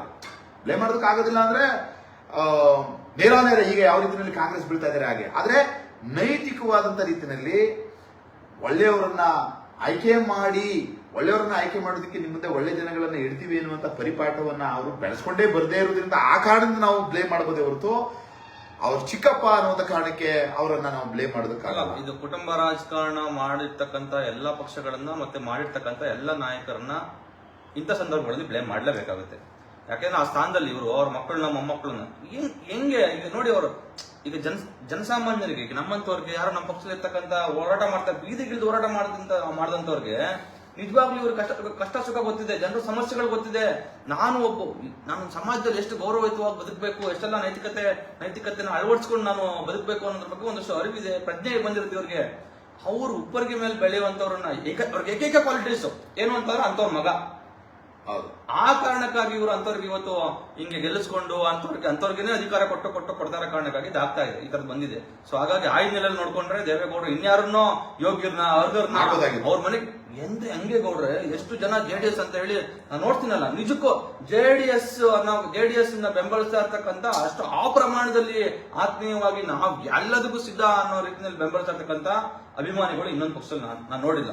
ಅದು ಅಂತವ್ರಿಗೆಲ್ಲ ಮೋಸ ಮಾಡಿ ಇವರು ಅವರ ನಂಬಿಕೆಗೆ ದ್ರೋಹ ಬಗೆತಾ ಇದ್ದಾರೆ. ಒಂದೇನು ಅಂದ್ರೆ ಅವರು ಕಾರ್ಯಕರ್ತರುಗಳಿಗೆ ನಾನು ಈ ಸಂದರ್ಭದಲ್ಲಿ ಮನವಿ ಮಾಡ್ತೀನಿ, ಈ ಮುಖಾಂತರ ನೋಡ್ತಾ ಇರುವಂತವ್ರಿಗೆ ನೋಡ್ತಾರೆ ಬೇಕಾದಷ್ಟು. ಇದು ಅವರು ಮಾಡ್ಕೊಂಡಂತ ಎಡವಟ್ಟು, ಅವ್ರು ಮಾಡ್ಕೊಂಡಂತ ತಪ್ಪು. ಅಂದ್ರೆ ಇವರ ಈ ಕುಟುಂಬ ರಾಜಕಾರಣ ಮಾಡುವಂತ ಎಲ್ಲಾ ಕುಟುಂಬಗಳು ಆಗ್ತಾ ಇರುವಂತ ಏನು ಕೆಡ್ಡ ಇದೆ, ಈ ಕೆಡ್ಡಗಳಿಗೆ ಇವ್ರು ಬೀಳ್ತಾ ಇದ್ದಾರೆ. ನಾನು ಬರ್ತಿದ್ದೀನಿ, ಇವರು ಯಾಕೆ ಈ ರಾಜಕಾರಣಿಗಳ ಮಕ್ಕಳುಗಳು ಜನಪ್ರತಿನಿಧಿಗಳು ಆಗೋದಕ್ಕೆ ಆತೊರಿತಾ ಇದ್ದಾರೆ ಅಂತ ಅಂದ್ರೆ ಸೆಕ್ಸು, ಡ್ರಗ್ಗು ಮತ್ತೆ ಈ ಮೋಜು ಮಸ್ತಿ ಏನಿದೆ, ಈ ಮೋಜು ಮಸ್ತಿಗಳನ್ನ ನಾವು ಅನಿರ್ಬಂಧಿತವಾಗಿ ಮಾಡಬಹುದು, ಅದಕ್ಕಿರುವಂತ ಮುಕ್ತ ಅವಕಾಶ ಇದು ಅಂತ ಹೇಳಿ ಅಲ್ಲಿ ಅಧಿಕಾರ ಹಿಡ್ಕೊಬಿಡೋದಕ್ಕೆ ಅಲ್ಲಿ ಯಾರ್ಯಾರು ಪಾಪ ಕಷ್ಟಪಟ್ಟು 16 ವರ್ಷಗಳ ಬ್ಯಾನರು ಬಂಟಿಂಗ್ ಕಟ್ಕೊಂಡು ಇವ್ರನ್ನ ಒತ್ಕೊಂಡು ಕುಣಿದು ಅಲ್ಲಿ ಒಣದಾಟ ಮಾಡ್ಕೊಂಡು ಕಿರಿಕ್ ಮಾಡ್ಕೊಂಡು ಜಗಳ ಮಾಡ್ಕೊಂಡು ಕೇಸ್ ಹಾಕಿಸ್ಕೊಂಡು ನ್ಯಾಯಾಲಯಗಳಿಗೆ ಯಾವ್ದು ಮನೆ ಮಠ ಕಳ್ಕೊಂಡಿರುವಂತ ಅವ್ರು ಯಾರಿದ್ದಾರೆ ಅವರೆಲ್ಲರನ್ನ ಹಿಂದೆ ತಳ್ಳಿ ಇವರು ಚುನಾವಣೆಗಳಲ್ಲಿ ಕಂಟೆಸ್ಟ್ ಮಾಡ್ತಾ ಇದ್ದಾರೆ. ಇವತ್ತು ಪ್ರಜ್ವಲ್ ರೇವಣ್ಣ ಅವರ ವಿಚಾರ ಹಿಡ್ಕೊಂಡು ಏನು ದೊಡ್ಡ ಉಗ್ರ ಹೋರಾಟ ಮಾಡ್ತಾ ಇರುವಂತ ಕಾಂಗ್ರೆಸ್ ಪಕ್ಷ ಬೀದರಲ್ಲಿ, ಚಿಕ್ಕೋಡಿನಲ್ಲಿ, ಬೆಳಗಾವಿನಲ್ಲಿ, ಚಾಮರಾಜನಗರದಲ್ಲಿ, ಬೆಂಗಳೂರಲ್ಲಿ 16 ಜನ, ಅರ್ಧಕ್ಕಿಂತ ಹೆಚ್ಚು ಜನಗಳಿಗೆ ಇಂಥದೇ ಕೂಸುಗಳು ನಾವು ಅನುಮಾನ ಪಡ್ಬೇಕಾಗತ್ತೆ. ಇವರೆಲ್ಲರೂ ಈಗ ಆಲ್ರೆಡಿ ಇದೇ ತರದಲ್ಲಿ ಬಿದ್ದಿದಾರಾ, ಇದೇ ತರದ ಆಡಂಬರದಲ್ಲಿ ಏನು ಈಜಾಡ್ತಾ ಇದ್ದಾರೆ ಇವರೆಲ್ಲರೂ, ಅಥವಾ ಮುಂದೆ ಈಜಾಡೋದಕ್ಕೆ ಬೇಕಾಗಿರುವಂತ ರೀತಿಯಲ್ಲಿ ಸಾಮ್ ಮಾಡ್ತಾ ಇದಾರ ಅಂತ ಯೋಚನೆ ಮಾಡಬೇಕಾಗುತ್ತೆ. ಅದಕ್ಕೆ ಕಾಂಗ್ರೆಸ್ ಪಕ್ಷ ಇವತ್ತು ನಡ್ಕೊಳ್ತಾ ಇರುವಂತ ರೀತಿ, ಕಾಂಗ್ರೆಸ್ ಪಕ್ಷ ಇವತ್ತು ಇದನ್ನ ತೆಗೆದುಕೊಂಡು ಅವರೇನು ಆಗಿದೆ, ಇದಕ್ಕೆ ಬೇಕಾಗಿರುವಂಥದ್ದು ಕೇಳಬೇಕಾಗಿರುವಂಥದ್ದು ಜನ. ಈ ಸಂದರ್ಭದಲ್ಲಿ ಯಾವುದೋ ಒಂದು ಪ್ರಕರಣ ಆದಾಗ ಸಭ್ಯ ಸಮಾಜದ ರೀತಿಯಲ್ಲಿ ಎಲ್ಲರೂ ನಾವು ಆ ಥರದವ್ರಲ್ಲ ಅಂತ ಹೇಳಿ ಎಲ್ಲರೂ ಸಿಕ್ಕಾಬಟ್ಟೆ ಮಾತಾಡುವಂಥದ್ದನ್ನ ಫಸ್ಟು ಬುದ್ಧಿವಂತರು ಅಂತ ಅನ್ಸ್ಕೊಂಡವರು ಬಿಡಬೇಕಿದನ್ನು. ಈ ಪ್ರಕರಣ ಎಲ್ಲೇ ಆದ್ರೂ ಈ ಪ್ರಕರಣಕ್ಕೆ ಇರಬಹುದಾದಂಥ ಅವಕಾಶಗಳೇನು ಮೊದಲು ತನಿಖೆ ಆಗಬೇಕು. ತನಿಖೆ ಆಗೋದಕ್ಕೆ ಅಲ್ಲಿ ಆಫೀಸರ್ಸ್ಗಳು ಏನಿದ್ದಾರೆ, ಆಫೀಸರ್ಸ್ಗಳು ಸರಿಯಾಗಿದ್ದಾರಾ, ಅವ್ರು ಸರಿಯಾದ ರೀತಿಯಲ್ಲಿ ಇದನ್ನು ತನಿಖೆ ಮಾಡ್ತಾರಾ, ತನಿಖೆ ಮಾಡಿ ಇದನ್ನ ಕೋರ್ಟ್ಗೆ ದೋಷಾರೋಪಣೆ ಪಟ್ಟಿ ಸಲ್ಲಿಸ್ತಾರ, ಅದು ಎಲ್ಲ ಏನೇನೆಲ್ಲ ಪ್ರಕ್ರಿಯೆ ಇದೆ ಅದೆಲ್ಲವನ್ನ ಮಾಡ್ತಾ ಇದ್ದಾರಾ ಅನ್ನೋದನ್ನ ಕನ್ಫರ್ಮ್ ಮಾಡ್ಕೊಳ್ಬೇಕು. ಈಗ ಆಗಿಲ್ಲ. ಬಹುತೇಕವಾಗಿ ಗೌಡ್ರೆ ಮೇಲ್ನೋಟಕ್ಕೆ ನಮಗೆ ಕನ್ಫರ್ಮ್ ಆಗಿದೆ ಅಂತ ಅನಿಸ್ತದೆ. ಕೆಲವು ಬೆಳವಣಿಗೆಗಳು, ಒಂದು ರೇವಣ್ಣ ಅವರು ಇದು ಹಳೆ ವಿಡಿಯೋ, ಇವಾಗಿಂದಲ್ಲ ವಿಡಿಯೋ, ಇದು ಹಳೆ ವಿಡಿಯೋ ಅಂತ ಒಪ್ಕೊಂಡಿದ್ದಾರೆ ಪ್ರಾಮಾಣಿಕವಾಗಿ. ಅಂದ್ರೆ ಅವ್ರು ಏನ್ ಹೇಳೋದು, ನಾನು ಅದನ್ನೇ ನನಗೆ ಡೌಟ್ ಬಂದಿದೆ ಅಂದ್ರೆ, ಹಳೆ ವಿಡಿಯೋ ಅಂತ ಹೇಳಿ ಇವ್ರು ಏನ್ ಇನ್ಫ್ಲೂಯೆನ್ಸ್ ಡ್ರಾ ಮಾಡಕ್ ಹೋಗ್ತಾ ಇದ್ದಾರೆ ಅಂದ್ರೆ, ಆತ ಸಂಸದ ಆಗೋದಕ್ಕಿಂತ ಮುಂಚಿತವಾಗಿ ಮಾಡ್ದ ಅಂತನ, ಇನ್ನೂ ಆತ ಬಾಲ್ಕ ಆಗಿದ್ದ ಅಡೋಲಸೆಂಟ್ ಅಂತನ, ಅಥವಾ ಇವ್ ಬಾಲ್ಕ ಆಗಿದ್ದಾಗಲೇ ಈ ಒಂದು ಸಾಮರ್ಥ್ಯ ಇಷ್ಟಿತ್ತು ಅಂತ ಮಾಮೂಲಿ ಪರೋಕ್ಷವಾಗಿ ಹೇಳ್ತಾ ಇದ್ದಾರ. ಅಲ್ಲ, ನನಗೆ ಅವ್ರು ಅಂದ್ರೆ 4-5 ವರ್ಷದಿಂದ ಮಾಡಿದ್ರು ಅಂತ ಹೇಳೋದಕ್ಕೆ ಏನ್ ಕಾರಣ ಇರಬಹುದು. ಆದ್ರೆ ಅದು ಒಪ್ಕೊಂಡಾಯ್ತು, 4-5 ವರ್ಷ ಇದೆ ಹಿಂದಿನ ವಿಡಿಯೋಗಳು ಇವು ಅಂತ ಹೇಳೋದ್ರಿಂದ ಅವರು ಒಂದ್ ರೀತಿಯಲ್ಲಿ ಒಪ್ಕೊಂಡಾಗಿದೆ. ಆದ್ರೆ ಏನೇ ಒಪ್ಕೊಂಡ್ರು, ಆರೋಪಿನೇ ಸ್ವಯಂ ಒಪ್ಕೊಂಡ್ರು ಕೂಡ ಅದು ತನಿಖಾ ಸಂಸ್ಥೆಗಳಿಂದ ಅಧಿಕೃತವಾಗಿ ದೃಢಪಡಬೇಕು. ಮತ್ತೆ ಅದಕ್ಕೆ ಬೇಕಾಗಿರುವಂತಹ ಒಂದು ಉಳಿಕೆ ಏನು ಕರಾಬರೇಟಿವ್ ಎವಿಡೆನ್ಸಸ್ ಅಂತ ನಾವು ಕರಿತೀವಿ, ಆ ಕರಾಬರೇಟಿವ್ ಎವಿಡೆನ್ಸಸ್ ನ ಒಂದ್ ಕಡೆ ತಂದು ಅದಕ್ಕೆ ಸಂಶಯಕ್ಕೆಡೆ ಇಲ್ಲದ ರೀತಿಯಲ್ಲಿ ಒಂದು ಆರೋಪವನ್ನ ದೃಢಪಡಿಸಬೇಕಾಗುತ್ತೆ, ನಿರೂಪಿಸಬೇಕಾಗುತ್ತೆ. ಆ ಕೆಲಸ ಆಗ್ಬೇಕಂದ್ರೆ ಏನೇನೋ ಇದರಲ್ಲಿ ಹಲವಾರು ಸಿಕ್ಕುಗಳಿದಾವೆಲ್ಲ ಕರೆಕ್ಟ್ ಆಗಿದೆ. ಕಾನೂನು ಏನು ಎವಿಡೆನ್ಸ್ ಆಕ್ಟ್ ಇದೆ, ಆ ಎವಿಡೆನ್ಸ್ ಆಕ್ಟ್ ಬಹಳ ಚೆನ್ನಾಗಿದೆ ಇದೆ. ಅಲ್ಲ, ಅವ್ರು ಒಪ್ಕೊಂಡಿದ್ದಾರೆ. ಮತ್ತೆ ಹುಡುಗ ಯಾರು ಕಾರ್ ಡ್ರೈವರ್ ಮತ್ತೆ ಇವತ್ತೆಲ್ಲ ಬಂದೆ ಅಂತ ಹೇಳಿದಾನೆ. ಹೌದು, ಆ ವಿಡಿಯೋ ನಾನೇನೆ ಎತ್ಕೊಂಡಿರೋದು, ನನ್ನಿಂದಾನೇ ಆ ವಿಡಿಯೋ ಸಿಕ್ಕಿರೋದು, ನಾನೇನೆ ಆ ವಿಡಿಯೋನ ಎತ್ಕೊಂಡಿರೋದು. ಅವರಿಂದ ಆ ವಿಡಿಯೋನ ನಾನು ಯಾರಿಗೆ ಕೊಟ್ಟಿದ್ದೆ ಅನ್ನೋದು ವಿಚಾರನ ಅವನು ಸ್ಪಷ್ಟಪಡಿಸಿದ್ದಾನೆ. ಅಂದ್ರೆ ಆತ ಸ್ಪಷ್ಟಪಡಿಸಿದ್ದಾನೆ, ನನ್ಗೆ ಗೊತ್ತಿಲ್ಲ ಅಂತ ಹೇಳ್ತಾ ಇಲ್ಲ. ಆ ವಿಡಿಯೋ ಫೇಕ್ ಇಲ್ಲ, ಆ ವಿಡಿಯೋ ಸತ್ಯ. ಅವನು ಹೇಳ್ತಾ ಇದ್ದಾನೆ, ಆ ವಿಡಿಯೋ ಸತ್ಯ, ವಿಡಿಯೋ ಕರೆಕ್ಟ್ ಇದೆ. ಆ ವಿಡಿಯೋ ಅವ್ರದ್ದೇನೆ ಪ್ರಕರಣಗಳು, ಅವ್ರ ಮನೆಗೆ ಯಾರು ಬರ್ತಿದ್ರು, ಯಾರು ಹೋಗ್ತಿದ್ರು, ಏನೆಲ್ಲ ಅಲ್ಕ ಕೆಲಸ ಆಯ್ತಾ ಮಾಡ್ತಾ ಇದ್ದ ಅನ್ನೋದ್ರ ಬಗ್ಗೆ ನನಗೆ ಸಂಪೂರ್ಣವಾದ ಮಾಹಿತಿ ಇದೆ. ನಾನು ಕಣ್ಣಿಂದ ನೋಡಿದ್ದೀನಿ, ನಾನು ಐ ವಿಟ್ನೆಸ್. ಸೊ ನನ್ನ ಹತ್ರ ವಿಡಿಯೋ ಇತ್ತು, ನಾನು ಯಾರೋ ಕೊಟ್ಟೆ, ಅದೆಲ್ಲೋ ಲೀಕ್ ಆಗಿದೆ. ಲೀಕ್ ಆಗೋದಕ್ಕೆ ನಾನು ಕಾರಣ ಅಲ್ಲ, ಆದ್ರೆ ಯಾರು ಕೊಟ್ಟಿದ್ದೀನಿ ಅಂತ ಅದು ಹೇಳಿದಾನೆ. ಯಾರು ಕೊಟ್ಟಿದ್ದೀನಿ ಅದು ಹೇಳಿದಾನೆ. ಆಮೇಲೆ 1, 2 ರೇವಣ್ಣ ಒಪ್ಕೊಂಡಿರೋದು, ಈ ಹುಡುಗ ಸೋರ್ಸ್ ಒರಿಜಿನಲ್ ಅಂತ ಹೇಳಿರೋದು. 3ನೇದು ಯಾವುದು, ಈಗ ಅವ್ರ ಕುಟುಂಬದ ಪರಮೋಚ್ಚ ಇವರು ದೇವೇಗೌಡರು ಅದನ್ನ ಪಕ್ಷದಿಂದ ವಜಾ ಮಾಡಿರೋದು. ಹೌದು, ಅದನ್ನ ನಾನು ಕರೆಕ್ಟ್ ಪಕ್ಷದಿಂದ ವಜಾ ಮಾಡಿರೋದು. ಅಂದ್ರೆ ಇದು ಯಾವ ಪ್ರಕರಣದ ಅಡಿಯಲ್ಲಿ, ಈಗ ರೇವಣ್ಣ ಅವ್ರ ಮೇಲೆ ಪ್ರಕರಣ ದಾಖಲಾಗಿದೆಯಲ್ಲ, ಆ ಪ್ರಕರಣದ ಅಡಿಯಲ್ಲಿ ಇವ್ರನ್ನ ವಜಾ ಮಾಡಿದಾರ. ವಿಡಿಯೋಗಳ ನೋಡಿ ಏನಾದ್ರು ವಿಡಿಯೋಗಳನ್ನ ವಜಾ ಮಾಡಿ, ಯಾಕೆಂದ್ರೆ ಈ ಪ್ರಕರಣದ ಆಧಾರದ ಮೇಲೆ ವಜಾ ಮಾಡಿದಿದ್ರೆ ರೇವಣ್ಣ ಅವ್ರನ್ನ ವಜಾ ಮಾಡ್ಬೇಕಾಗಿತ್ತು. ಎಕ್ಸಾಕ್ಟ್ಲಿ, A1 ಆರೋಪಿ ಇವರೇ, ರೇವಣ್ಣ A1 ಆರೋಪಿ. ಹಾಗಾಗಿ ಆ ಪ್ರಕರಣನ ಅವ್ರು ಒಪ್ಕೊಂಡಿದ್ದಾರೆ ಅಂತ ಆಗುತ್ತೆ. ಹಾಗಾಗಿ ಆ ವಿಡಿಯೋ ಪ್ರಕರಣನ ಒಪ್ಕೊಂಡಿದ್ದಾರೆ. ಅವನು ಮಾಡಿರೋದು ತುಂಬಾ ಕ್ಷಮಾರ್ಹವಲ್ಲದ್ದು ಅಂತ ಹೇಳಿ ಅವ್ರಿಗೆ ಅಂಡರ್ಸ್ಟ್ಯಾಂಡ್ ಆಗಿ ಅದನ್ನ ಅವ್ರು ಮಾಡಿದ್ದಾರೆ ಅಂತ ಅನ್ಸುತ್ತೆ. ಒಟ್ಟಾರೆಯಾಗಿ ಒಂದ್ ರೀತಿಯಲ್ಲಿ ಇದು ನಾವು ಮತ್ತೆ ಇಲ್ಲ ಪ್ರಜ್ವಲ್ ರೇವಣ್ಣ ಇಲ್ಲ, ತನಿಖೆ ಆಗ್ಲಿ, ಕಾಯಿರಿ, ಅವನಂಗ್ ಮಾಡಿಲ್ಲ, ಮಟ್ಟಿಲ್ಲ, ಈ ತರದನ್ನೆಲ್ಲ ಒಂದಷ್ಟು ಜನರು ಮಾತಾಡ್ತಾ ಇದ್ದಾರೆ. ಸೊ ಹಾಗಾಗಿ ಅವರು ಇದನ್ನೆಲ್ಲ ಸಮಗ್ರವಾಗಿ ಯಾರೆಲ್ಲ ಸೋರ್ಸ್ ಅರ್ಥ ಮಾಡ್ಕೋಬೇಕು ನೀವೇನೆ. ಈಗ ತನಿಖೆ ನಾಳೆ ಬಿಜೆಪಿ ಅಲ್ಲ, ಪಾಪ JDS ಅವ್ರು ಏನು ಮಾತಾಡ್ತಾನೆ, ಡಿಫೆಂಡ್ ಮಾಡ್ಕೋತಲ್ಲ. ಹಂಗ್ ನೋಡ್ಕೊಂಡ್ರೆ ಈ ಬಿಜೆಪಿ ಅವರು ಇಂಥ ಅಲ್ಕಾಗಳನ್ನ ಈ ತರದ ಕೆಟ್ಟ ಕೆಲಸ ಮಾಡಿರೋ ಅಂತ ದೇಶದ್ರೋಹಿಗಳು, ಜನದ್ರೋಹ ಮಾಡಿರೋ ದೇಶದ್ರೋಹಿಗಳು. ಏನಾಗಿದೆ, ಬಿಜೆಪಿ ಅವರು ಆತಂಕ ಏನಿದೆ ಇಲ್ಲಿ ನನಗನ್ಸೋದು, ವಿಜಯೇಂದ್ರಗೆ ಈ ವಿಚಾರ ಗೊತ್ತಿತ್ತು ಅಂತಂದ್ರೆ ಟಿಕೆಟ್ ಕೊಟ್ಟಿದ್ದಾರೆ ಅಂತ ಅನ್ನುವಂಥದ್ದು ಮುನ್ನೆಲೆಗೆ ಬಂದ್ರೆ ಪೂರ್ತಿ ನಾವೇನು ಸಂಸ್ಕೃತಿ ಕಾಯುವಂತ ಸಂಸ್ಕೃತಿ ರಕ್ಷಕರು ಅಂತ ಏನ್ ಹೇಳ್ತಾ ಇದಾರೆ ಅದಕ್ಕೆ ಡ್ಯಾಮೇಜ್ ಆಗ್ಬಿಡುತ್ತೆ ಅಂತ ಹೇಳಿ ಬಿಜೆಪಿ ಈ ತರದ ನಾಟಕ ಆಡಿಸೋದ್ರಲ್ಲಿ ಬಹಳ ಮುಖ್ಯವಾಗಿ ಅವರು ಕೆಲಸ ಮಾಡ್ತಾ ಬರ್ತಾರೆ. ಅವ್ರಿಗೆ ಅದನ್ನ ಈಗ ಹೇಗಿದೆ ಅಂದ್ರೆ ಕಾಂಗ್ರೆಸ್ನವ್ರು ಆಡ್ತಾ ಇರೋದು ಅತಿರೇಕನೆ. ಈ ಸಂದರ್ಭದಲ್ಲಿ ಅವ್ರು ಎಷ್ಟು ಏನ್ ಮಾಡ್ಬೇಕಾಗಿತ್ತು ಅದಕ್ಕಿಂತ ಇನ್ನೂ ಮುಂದಕ್ಕೆ ಹೋಗಿ ಒಂದು ರೀತಿಯಲ್ಲಿ ವಿಚಿತ್ರವಾಗಿ ವಿಕೃತ ಆನಂದ ಪಡ್ತಾ ಇದ್ದಾರೆ. ನಾನು ಗಮನಿಸಿದಾಗೆ, ನಾನು ಟ್ರೋಲ್ ಮಾಡಿ ಬಿಜೆಪಿ ಅವರು ಯಾವ ರೀತಿಯಲ್ಲಿ ಒಂದು ರೀತಿಯಲ್ಲಿ ರಾಹುಲ್ ಗಾಂಧಿನ ಪಪ್ಪು ಅಂತ ಮಾಡೋದು, ಸೇಮ್ ಇದೇ ಬಿಜೆಪಿ ಅವರು ಕುಮಾರಸ್ವಾಮಿ ಅವರನ್ನ ಕರಿ ಇಡ್ಲಿ ಅಂತ ಮಾಡ್ತಾ ಇದ್ರು. ಕರಿ ಇಡ್ಲಿ ಕುಮಾರಸ್ವಾಮಿ ಅವರನ್ನ ಈ ರೀತಿ ಟ್ರೋಲ್ ಮಾಡಿ ಒಂದು ವಿಚಿತ್ರವಾಗಿ ಟ್ರೋಲ್ ಮಾಡಿ ಮಜಾ ಪಡ್ಕೊಳ್ತಾ ಇದ್ದಂತ ವಿಕೃತರು ಏನಿದ್ದಾರೆ ಅದೇ ರೀತಿಯ ವಿಕೃತತೆನ ಅಕ್ಷರ ಸಹ ಕಾಂಗ್ರೆಸ್ ನಾನು ನೋಡ್ತಾ ಇದ್ದೀನಿ. ಇಷ್ಟೊಂದು ಬೇಕಾ ಇವ್ರಿಗೆ? ಅವರೇ ಸರ್ಕಾರ ಇದೆ ಮಾಡ್ರಿ ಅಂತ ಅಂದ್ಬಿಟ್ಟು ಇದು ಹೇಗ್ ಆಗ್ಬೇಕಾಗಿದೆ ರಕ್ಷಣೆ ಮಾಡ್ತೀವಿ ನಾವು ಅಂತ ಮಾತಾಡ್ತಾರೆ. ಒಂದೊಂದ್ಸಲ ನಮ್ಗೆ ಅನ್ಸ್ಬಿಡುತ್ತೆ ಈ ಟ್ರೋಲರ್ನೆಲ್ಲ ಕೆಲವರೆಲ್ಲ ಆಡ್ಕೋತಾರೆ, ₹1 ₹2 ಗಿರಾಕಿ ಟ್ರೋಲ್ ಮಾಡ್ತಾನೆ ಅಂತ. ಬಹುಶಃ ಇವ್ರು ಅಂತ ₹2 ಗಿರಾಕಿನ ಅನ್ಸ್ಬಿಡುತ್ತೆ ನಮ್ಗೆ ಇವ್ರು ಮಾತಾಡೋದು, ಇವ್ರು ಆಡ್ತಾ ಇರೋ ಅವತಾರಗಳನ್ನೆಲ್ಲ ನೋಡಿದ್ರೆ.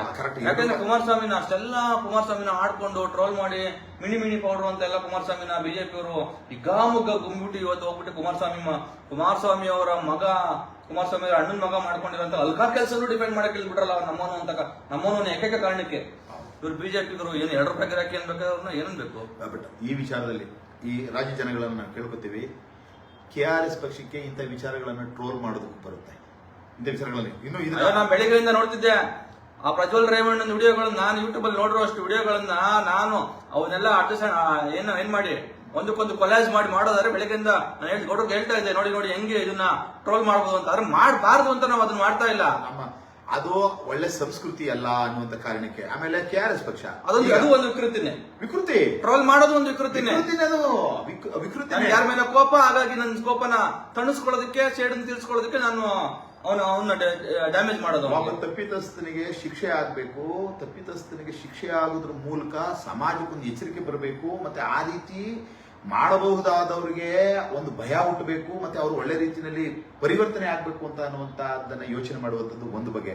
ಆದ್ರೆ ಇದು ಮಾಡ್ಬಿಟ್ಟಿದ್ದಾನೆ, ಅದೇನೋ ಇನ್ನು ತನಿಖೆ ಹಂತದಲ್ಲೇ ನಾವೇನೋ ಒಂದು ಕಾರ್ಕೊಂಡು ಬಿಡಬೇಕು ಅಂತ ಅನ್ನುವಂಥದ್ದು ವಿಕೃತಿ. ಆ ಕಾರಣಕ್ಕೆ KRS ಪಕ್ಷವನ್ನು ದಯವಿಟ್ಟು ಗಮನಿಸಬೇಕು. KRS ಪಕ್ಷ ಅದನ್ಯಾವುದನ್ನು ಮಾಡ್ತಾ ಇಲ್ಲ. KRS ಪಕ್ಷ ಇವತ್ತು ಚುನಾವಣೆ ಪ್ರಚಾರ, ನಾನು ರಘು ಇವತ್ತು ಕೊಪ್ಪಳದಲ್ಲಿದ್ದೀವಿ. ನಮ್ಮ ಪಕ್ಷದ ಹಲವಾರು ರಾಜ್ಯ ಮುಖಂಡರುಗಳು ಬೇರೆ ಬೇರೆ ಜಿಲ್ಲೆಗಳಿದ್ದಾರೆ. ನಮ್ಮ ಅಧ್ಯಕ್ಷರು ಬೇರೆ ಜಿಲ್ಲೆನಲ್ಲಿ, ಅವರು ಬಿಸಿಲಲ್ಲಿ ಅವರು ಒಣಗ್ತಾ ಇದ್ದಾರೆ. 42 ಡಿಗ್ರಿ ನಾವೆಲ್ಲ ಕ್ಯಾಂಪೇನ್ ಮಾಡ್ಕೊಂಡ್ 42 ಡಿಗ್ರಿ. ಇದು ನಾವು ಈ ಸಂದರ್ಭದಲ್ಲಿ ಸರ್ಕಾರ SIT ರಚನೆ ಮಾಡಿದೆ. ಸರ್ಕಾರ ಸರಿಯಾದ ರೀತಿಯಲ್ಲಿ ತನಿಖೆ ನಡೀತಾ ಇದೆಯಾ ಅಂತ ಅನ್ನುವಂಥದ್ದನ್ನ ಸೂಪರ್ವೈಸ್ ಮಾಡಬೇಕಾಗಿರುವಂಥದ್ದು ಸರ್ಕಾರದ ಜವಾಬ್ದಾರಿ.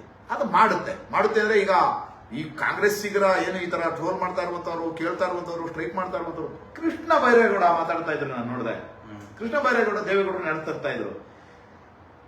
ಒಬ್ಬ ಬಹಳ ಸಂವೇದನೆ ಇರುವಂತ, ಸೆನ್ಸಿಬಲ್ ಆಗಿರುವಂತ ಒಬ್ಬ ಮಂತ್ರಿ ಅಂತ ಕೃಷ್ಣ ಬೈರೇಗೌಡರನ್ನ ಒಂದಷ್ಟು ಜನ ನಂಬ್ಕೊಂಡಿದ್ದಾರೆ. ಅವರು ದೇವೇಗೌಡರನ್ನ ಇಟ್ಕೊಂಡು ಬಂದು ಮಾತಾಡುವಂಥದ್ದು.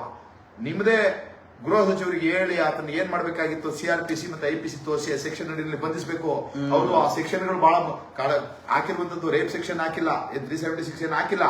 ಆದ್ರೆ ಅದು ಕೂಡ ಬಹಳ ಘೋರವಾದದ್ದೇ. ಯಾರು ಮಾಡಿದ್ದಾರೆ ನೋಡ್ಬೇಕು. ಒಬ್ಬ ಜನಪ್ರತಿನಿಧಿ ತನ್ನ ಅಧಿಕಾರ ಬಲವನ್ನ, ಸ್ಥಾನ ಬಲವನ್ನ ಬಳಸ್ಕೊಂಡು ಮಾಡಿರುವಂತದ್ದು ಇದು ದೊಡ್ಡ ಅಪರಾಧ. ಹಾಗಾಗಿ ಆತ ಇನ್ನೂ ಏನೇನೆಲ್ಲ ಮಾಡಿರಬಹುದು ಅಂತ ಅನ್ನೋದನ್ನ ಯೋಚನೆ ಮಾಡ್ಕೊಳ್ಬೇಕು. ಇದನ್ನ ಮಾಡುವಂತದಲ್ಲಿ ಎದುರಿಸಿದಂತವ್ರು, ಬೆದರಿಸಿದಂತವ್ರು, ಅವರೇನಾದ್ರೂ ಆತ್ಮಹತ್ಯೆ ಮಾಡ್ಕೊಂಡಿದಾರ, ಕೊಲೆಗಿಲೆಗಳಾಗಿದಾವ, ಇವೆಲ್ಲ ಆಯಾಮಗಳಲ್ಲಿ ಇದನ್ನ ನೋಡ್ಬೇಕಾಗಿತ್ತು. ಕಾಂಗ್ರೆಸ್ ಅವ್ರಿಗೆ ನನ್ಗನ್ಸೋದು, ಕಾಂಗ್ರೆಸ್ ಅವ್ರಿಗೆ ಮಾತಾಡೋದಕ್ಕೆ ಏನೂ ಇಲ್ಲ, ಮಾತಾಡೋದಕ್ಕೆ ಹೋರಾಟ ಮಾಡೋದಕ್ಕೆ ಅವ್ರಿಗೆ ಏನೇನು ಇಲ್ಲ. ಅವ್ರು ಮಾಡ್ಬೇಕಾಗಿರೋದು ಕೆಲಸ ಮಾಡೋದ್ ಬಿಟ್ಟು ಮಾತಾಡ್ತಾ ಇದಾರೆ ಅಂತ ಅಂದ್ರೆ ಅವರು ಅವ್ರ ದ್ವೇಷ ಕಾರ್ಕೋತಾ ಇದಾರೆ. ಎಗೇನು ಅವರು ಬಿಜೆಪಿ ಯಾವ ರೀತಿಯಲ್ಲಿ ವಿಕೃತತೆನ ಕಾರ್ಕೊಂಡು ಅವರ ಮನೋವಿಕಾರವನ್ನ ಕಾರ್ಕೊಂಡ್ರು ಅದೇ ಕೆಲಸವನ್ನ ಕಾಂಗ್ರೆಸ್ ಮಾಡ್ತಾ ಇದೆ. ಈ ರಾಜ್ಯ ಜನ ಗಮನಿಸ್ಕೊಳ್ಬೇಕು. ಕಳೆದ ಸಲ ಈ ಬಿಜೆಪಿಯನ್ನ ಈ ರಾಜ್ಯ ಜನ ತಿರಸ್ಕರಿಸಿದ್ದು ಇಂಥದೇ ನಾಟಕಗಳಿಗೋಸ್ಕರ. ಈಗ ಇವ್ರು ಮಾಡ್ತಾ ಇರುವಂತದ್ದು ಕೂಡ ಇವ್ರಿಗೊಂದು ಬಲ ಬಂದಿದೆ. ಸೇಮ್ ಅಲ್ಲಿ ಕೇಂದ್ರದಲ್ಲಿ ಅಧಿಕಾರದಲ್ಲಿದ್ದರು, ರಾಜ್ಯದಲ್ಲಿ ಅಧಿಕಾರದಲ್ಲಿದ್ವಿ ಅಂತ ಬಿಜೆಪಿ ಅವರು ವಿಕೃತತೆ ಏನ್ ತೋರಿಸ್ತಾ ಇದ್ರು ಅದೇ ರೀತಿ ವಿಕೃತತೆನ ಇಲ್ಲಿಯ ರಾಜ್ಯ ಸರ್ಕಾರದಿಂದ ಬಲ ಪಡ್ಕೊಳ್ತಾ ಇರುವಂತಹ, ಬೆಂಬಲ ಪಡ್ಕೊಳ್ತಾ ಇರುವಂತಹ ಜನ ಇದನ್ನ ಮಾಡ್ತಾ ಇರುವಂತದ್ದು. ಇದನ್ನ ಈ ರಾಜ್ಯದ ಜನ ಬಹಳ ಗಂಭೀರವಾಗಿ ಆಲೋಚನೆ ಮಾಡಬೇಕು. KRS ಪಕ್ಷ ಇವತ್ತು ಸಣ್ಣದೇ ಪಕ್ಷ ಆಗಿದ್ರು, ದೊಡ್ಡ ಬಲ ಇದೆ ಅಂತ ಅನ್ನುವಂಥದ್ದು ಇಲ್ಲದೆ ಹೋದ್ರು, ಆದ್ರೆ ಈ ಪಕ್ಷ ಇಟ್ಕೊಂಡಿರುವಂತಹ ತತ್ವ ಏನಿದೆ, ಸಿದ್ಧಾಂತ ಏನಿದೆ, ನಿಜವಾದ ಡೆಮಾಕ್ರೆಟಿಕ್ ಆಶಯವನ್ನ, ಸಂವಿಧಾನಬದ್ಧ ಆಶಯಗಳನ್ನ ಇಟ್ಕೊಂಡು ಕೆಲಸ ಮಾಡ್ತಾ ಇರೋದನ್ನ ಈ ರಾಜ್ಯದ ಜನ ಗಮನಿಸಬೇಕು. ವಿಚಾರ ಯಾವುದು ಅಂತ ಅನ್ನೋದನ್ನ ಮುಖ್ಯ ಮಾಡ್ಕೊಳ್ಬೇಕು. ಸಾಂಬಾರ್ ಯಾವುದು ಅಂತ ಅನ್ನೋದನ್ನ ಮುಖ್ಯ ಮಾಡ್ಕೊಳ್ಬೇಕು. ಸೌಟ್ ಯಾವುದು ಅಂತ ಅನ್ನೋದನ್ನಲ್ಲ. ಚಿನ್ನದ ಸೌಟಲ್ಲಿ ಬಡಿಸ್ತಾ ಇದೀವಿ ಅಂತ ತಕ್ಷಣ ಸಾಂಬಾರಿನ ರುಚಿ ಬದಲಾಗೋದಿಲ್ಲ. ನಾವು ಸಾಂಬಾರ್ನಲ್ಲಿ ಊಟ ಮಾಡೋದು. ಹಾಗಾಗಿ ನಾವು ಹೇಳ್ತಾ ಇರುವಂತಹ ವಿಚಾರ ಏನು, ಆ ವಿಚಾರಕ್ಕೆ ನಾವು ಎಷ್ಟು ಬದ್ಧವಾಗಿದ್ದೀವಿ ಅಂತ ಅನ್ನೋದನ್ನ ಯೋಚನೆ ಮಾಡ್ಕೊಳ್ಬೇಕು. ಹಾಗಾಗಿ ಕಾಂಗ್ರೆಸ್ ಮತ್ತೆ ಬಿಜೆಪಿ ಪಕ್ಷ ಈ ಸಂದರ್ಭದಲ್ಲಿ ಸೇಮ್ ಒಂದೇ ಸಾಫ್ಟ್ವೇರ್ ಅನ್ನ ಹೊಂದಿರೋದವು. ಯಾರು ಎದುರಾಳಿ ಪಕ್ಷದಲ್ಲಿ ಏನೋ ತಪ್ಪು ಮಾಡ್ಕೊಂಡ ತಕ್ಷಣ ಅವನ ಮೇಲೆ ಏನೋ ವಿಕೃತಿ ಕಾಗೋದು, ಎರಡು ಪಕ್ಷಗಳು ಮಾಡೋದು, ಆಮೇಲೆ ಜನಗಳ ಭಾವನೆಗಳನ್ನ ಕೆರಳಿಸೋದು. ಯಾಕೆ ಅಲ್ಟಿಮೇಟ್ ಆಗಿ ಮತ್ತೆ ಇವರು ಅಧಿಕಾರ ಹಿಡ್ಕೊಂಡು ಜನಗಳ ಭಾವನೆ ಕೆರಳಿಸಿ ಮತ್ತೆ ಇಂಥದೇ ವಿಕೃತಿಯನ್ನ ಮೆರೆಯೋದಕ್ಕೆ, ಇಂಥದೇ ಕಾಮದಾಟ ಆಡೋದಕ್ಕೆ, ಚೇಷ್ಟೆ ಮಾಡೋದಕ್ಕೆ, ಭ್ರಷ್ಟಾಚಾರ ಮಾಡೋದಕ್ಕೆ, ಇದನ್ನ ಈ ರಾಜ್ಯದ ಜನ ಈ ದೃಷ್ಟಿಕೋನಗಳಿಂದ ನೋಡ್ಬೇಕು. ಬಹಳ ಮುಖ್ಯವಾಗಿ ನಾವು ಹಿಡ್ಕೊಳ್ಳೋಣ. ನಾವೇ ಈ ಸ್ಥಿತಿಲಿದ್ರೆ ಏನ್ ಮಾಡ್ತಾ ಇದ್ವಿ, ನಾವೇ ಈ ಸ್ಥಿತಿಲಿದ್ರೆ ಯಾವ ಯೋಚನೆ ಮಾಡ್ತಾ ಇದ್ವಿ ಅಂತ ಅನ್ನೋದ್ರ ಬಗ್ಗೆನೂ ಯೋಚನೆ ಮಾಡ್ಕೊಳ್ಬೇಕು. ಹಾಗೇನೆ ಬಿಜೆಪಿ ಈ ವಿಚಾರದಲ್ಲಿ ಪ್ರಜ್ವಲ್ ರೇವಣ್ಣ ವಿಚಾರದಲ್ಲಿ ಕೇವಲ ಪ್ರಜ್ವಲ್ ರೇವಣ್ಣ ಬೆತ್ತಲಾಗಿಲ್ಲ, ಬಿಜೆಪಿನೂ ಬೆತ್ತಲಾಗ ಖಂಡಿತ ಆತನ್ನ ಬೆಂಬಲಿಸ್ತಾ ಇಷ್ಟೆಲ್ಲ ಹಿನ್ನೆಲೆ ಇದ್ದಾಗ್ಲೂ ಇಷ್ಟೆಲ್ಲ ಅವ್ರಿಗೆ ಗೊತ್ತಾಗಿದೆ.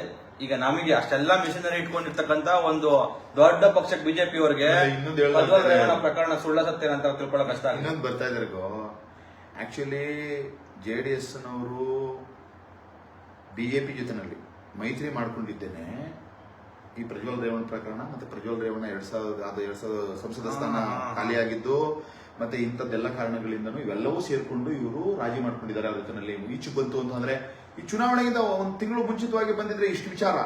ಮಾಧ್ಯಮಗಳು ಅಷ್ಟೇ, ಮಾಧ್ಯಮಗಳು ಬಹಳ ಬುದ್ಧಿವಂತಿಕೆಯಿಂದ ಬಿಜೆಪಿಗೆ ಡ್ಯಾಮೇಜ್ ಆಗ್ಬಿಡುತ್ತೆ ಅನ್ನುವಂತ ಕಾರಣಕ್ಕೆ ಇದರಲ್ಲಿ ವಿಜಯೇಂದ್ರನಿಗೆ ಎಲ್ಲ ವಿಚಾರ ಗೊತ್ತಾಗಿತ್ತು ಅನ್ನುವಂಥದ್ದೆಲ್ಲ ಜಗಜ್ಜಾಹೀರಾಯ್ತು ಅಂದ್ರೆ ಕರ್ನಾಟಕ ರಾಜ್ಯದಲ್ಲಿ ಈಚೆಗೆ ಪೂರ್ತಿ ಬಿಜೆಪಿನ ತಿರಸ್ಕರಿಸಬಹುದು ಅಂತ ಅನ್ನುವಂಥ ಭಯಗಳ ಕಾರಣಕ್ಕೆ ಕೆಲವು ಬಿಜೆಪಿಗೆ ಮುಖವಾಣಿಗಳಾಗಿರುವಂತಹ ಕೆಲವು ಚಾನೆಲ್ಗಳು ಅದನ್ನ ಮಾತಾಡಲಿಲ್ಲ. ಆಮೇಲೆ ಅದಾದ ತಕ್ಷಣ ಈಗ ಇಮಿಡಿಯೇಟ್ ಚುನಾವಣೆ 26ನೇ ತಾರೀಕು ಚುನಾವಣೆ ಆದ ತಕ್ಷಣ ಸ್ವಲ್ಪ ಎತ್ಕೊಂಡ್ರು. ಇಲ್ಲಿ ಏನು ಇದು ಬಹುತೇಕ ದಕ್ಷಿಣ ಕರ್ನಾಟಕದಲ್ಲಿ ಆಗಿದ್ರಿಂದ JDS ನ ಬಲ ಎಲ್ಲಿ ಜಾಸ್ತಿ ಇದೆ ಆ ಬಲ ಇರುವಂತಹ ಜಾಗಗಳಲ್ಲಿ ಚುನಾವಣೆ ಮುಗಿದೋಗಿದೆ ಅಂತ ಅನ್ನುವಂಥ ಕಾರಣಕ್ಕೆ ಆ ಧೈರ್ಯದ ಮೇಲೆ ಎತ್ಕೊಂಡಿದ್ದಾರೆ. ಬೇರೆ ಭಾಗಗಳಲ್ಲಿ ಬೇರೆ ಇಶ್ಯೂ ಮಾಡಬಹುದು ಅಂತ ಅನ್ನುವಂಥ ಕಾರಣಕ್ಕೆ ಹೊರತು ಇದೆಲ್ಲವೂ ಷಡ್ಯಂತ್ರ. ಇದೆಲ್ಲವನ್ನ ನೋಡಿದ್ರೆ ಇವ್ರಿಗೆಲ್ಲ ಗೊತ್ತಿದೆ, ಇವರು ಹಲವಾರು ರೀತಿಗಳಲ್ಲಿ ಸೇಫ್ಟಿ ಪಡ್ಕೊಳ್ಳೋದಕ್ಕೆ, ರಕ್ಷಣೆ ಪಡ್ಕೊಳ್ಳೋದಕ್ಕೆ ಇವರು ಖಂಡಿತವಾಗಿ ಹೋಗಿದ್ದಾರೆ. ಬಟ್ ಅದೆಲ್ಲವೂ ಮುಂದಿನ ದಿನಗಳಲ್ಲಿ ಅವೆಲ್ಲವೂ ಕೂಡ ತಪ್ಪು ನಡೆಗಳು ಅಂತ ಅನ್ನುವಂಥದ್ದನ್ನ ಜನ ಈಗ ಆಲ್ರೆಡಿ ಗೊತ್ತು ಮಾಡ್ಕೊಂಡಿದ್ರೆ ಅದಕ್ಕೆ ಉತ್ತರವನ್ನು ಕೊಡ್ತಾರೆ ಮತ್ತೆ ಅದಕ್ಕೆ ಬೇಕಾಗಿರುವಂತಹ ಶಿಕ್ಷೆಯನ್ನು ಕೊಡ್ತಾರೆ. ಇದನ್ನು ನಾವು ಗಮನಿಸ್ಕೊಳ್ಬಹುದಾಗುತ್ತೆ. ದಯವಿಟ್ಟು ಇದನ್ನ ರಾಜ್ಯದ ಜನ ಯಾವುದೇ ಪ್ರಕರಣ ಆಗಲಿ ಅದು ನಾವು ಒಂದಷ್ಟು ಸಮಯ ಕೊಡಬೇಕಾಗುತ್ತೆ. ಬಹಳ ಮುಖ್ಯವಾಗಿ ಒಂದಷ್ಟು ಸಮಯ ಕೊಡಬೇಕಾಗುತ್ತೆ. ಅದನ್ನು ನಾವೇ ಈ ಸ್ಥಿತಿಲಿದ್ರೆ ಏನ್ ಮಾಡ್ತಾ ಇದ್ವಿ ಅದು ಅಂತ ಅನ್ನುವಂಥದ್ದನ್ನ ಯೋಚನೆ ಮಾಡಬೇಕು. ಮತ್ತೆ ಅದು ತನಿಖೆ ಆಗೋದಕ್ಕೆ ಪೂರಕವಾದಂತಹ ವಾತಾವರಣನ ಸೃಷ್ಟಿ ಮಾಡಬೇಕು. KRS ಪಕ್ಷ ಆ ಕಾರಣಕ್ಕೆ ದಿಢೀರಂತ ಎಲ್ಲವನ್ನ ಮಾತಾಡ್ತಾ ಕೂತ್ಕೊಳ್ಳಿಲ್ಲ. ಹೌದು, ತನಿಖೆ ಮಾಡೋದಕ್ಕೆ ಅವಕಾಶ ಮಾಡಿಕೊಡ್ಬೇಕು. ನಾವು ಜನಗಳನ್ನು ದಿಕ್ ತಪ್ಪಿಸಬಾರ್ದು. ಜನ ಇದೇ ಸತ್ಯ ಏನು ಹೌದು ಗಲ್ಲಿಗೇರಿಸಬೇಕೇನು ಅಂತ ಬಿಜೆಪಿಯವರು ಮತ್ತೆ ಕಾಂಗ್ರೆಸ್ನವರು ಗಲ್ಲಿಗೇರಿಸ್ಬಿಡಿ ಅಂತ ಮಾತಾಡಿದಾಗ ಇದೇ ತರ ಗಲ್ಲಿಗೇರಿಸ್ಬೇಕು ಅಂತ ಚೆನ್ನಾಗಿ ಕೇಳಿದ್ರು ಅಂತ ಏನೊಬ್ಬ ಆಂಧ್ರದಲ್ಲಿ ಮರ್ಡರ್ ಇದಾಯ್ತಲ್ಲ, ರೇಪ್ ಆಯ್ತಲ್ಲ, ಕವಿತಾ ರೆಡ್ಡಿ ಅಂತ ಹೆಣ್ಮಗಳು ಆಕೆ ಹೋಗ್ಬಿಟ್ಟು ಅವರೆಲ್ಲ ಕರ್ಕೊಂಡು ಹೋಗ್ಬಿಟ್ಟು ಎನ್ಕೌಂಟರ್ ಮಾಡ್ಬಿಟ್ಟು ಜೈಲಲ್ಲ ಅಂತ ಏನೋ ಕೇಸ್ ಅನುಭವಿಸ್ತಾ ಇದ್ದಾನಂತ ಏನೋ ಹೀರೋಯಿಸಮ್ ಗಳಿಗೆ ಬಂದ್ಬಿಡ್ತದೆ. ಅದೆಲ್ಲವೂ ಅಲ್ಲ, ಒಂದು ಕ್ರಮ ಇದೆ. ಖಂಡಿತವಾಗಿಯೂ ಕಾನೂನನ್ನ ತರ್ಕಬದ್ಧವಾಗಿ ಕಾನೂನುಗಳನ್ನ ಮಾಡಲಾಗಿದೆ. ಅದು IPC ಇರಬಹುದು, CRPCಗಳಿರ್ಬೋದು. CRPC ಏನು ಕ್ರಿಮಿನಲ್ ಪ್ರೊಸೀಜರ್ ಕೋಡ್ ಅಂತ ಇದೆ. ಇದು ನಾವು ಹೇಗೆ ಒಂದು ಪ್ರಕರಣವನ್ನ ನಾವು ತನಿಖೆ ಮಾಡಬೇಕು ಅಂತ ಅನ್ನುವಂಥದ್ದು ಇದೆಲ್ಲದರ ಆಧಾರದ ಮೇಲೆ ನೋಡಿಕೊಂಡು ಮಾಡ್ಬೇಕಾಗ್ತದೆ. ಆದ್ರೆ ಇಲ್ಲಿ ಬಹಳ ಮುಖ್ಯವಾಗಿ ಆಗ್ಬೇಕಾಗಿರುವಂಥದ್ದು ಅವರು ಆ ಪ್ರೊಸೀಜರ್ ಅನ್ನ ಫಾಲೋ ಮಾಡಿದಾರಾ, ಅದಕ್ಕೆ ತಕ್ಕಂತೆ ನಡ್ಕೊಂಡಿದಾರ, ಅದನ್ನ ಎನ್ಶ್ಯೂರ್ ಮಾಡುವಂತದ್ದನ್ನ ನಾವು ಮಾಡಬೇಕು. ಪ್ರತಿ ಒಬ್ಬ ಪ್ರಜೆ ಕಾನೂನು ಸರಿಯಾದ ರೀತಿಯಲ್ಲಿ ಕಾನೂನಿನ ತನ್ನ ಮೂಲ ಆಶಯ ಏನಿದೆ ಆ ಆಶಯಕ್ಕೆ ತಕ್ಕಂತೆಯೇ ಇಲ್ಲಿ ಬಳಕೆಯಾಗಿದೆಯಾ, ಜಾರಿಗೊಂಡಿದೆಯಾ ಅನ್ನೋದನ್ನ ನೋಡುವಂತ ಪ್ರಜ್ಞಾವಂತಿಕೆಯನ್ನ ಈ ಕಾಲಘಟ್ಟದಲ್ಲಿ ಬೆಳೆಸ್ಕೊಳ್ಬೇಕು.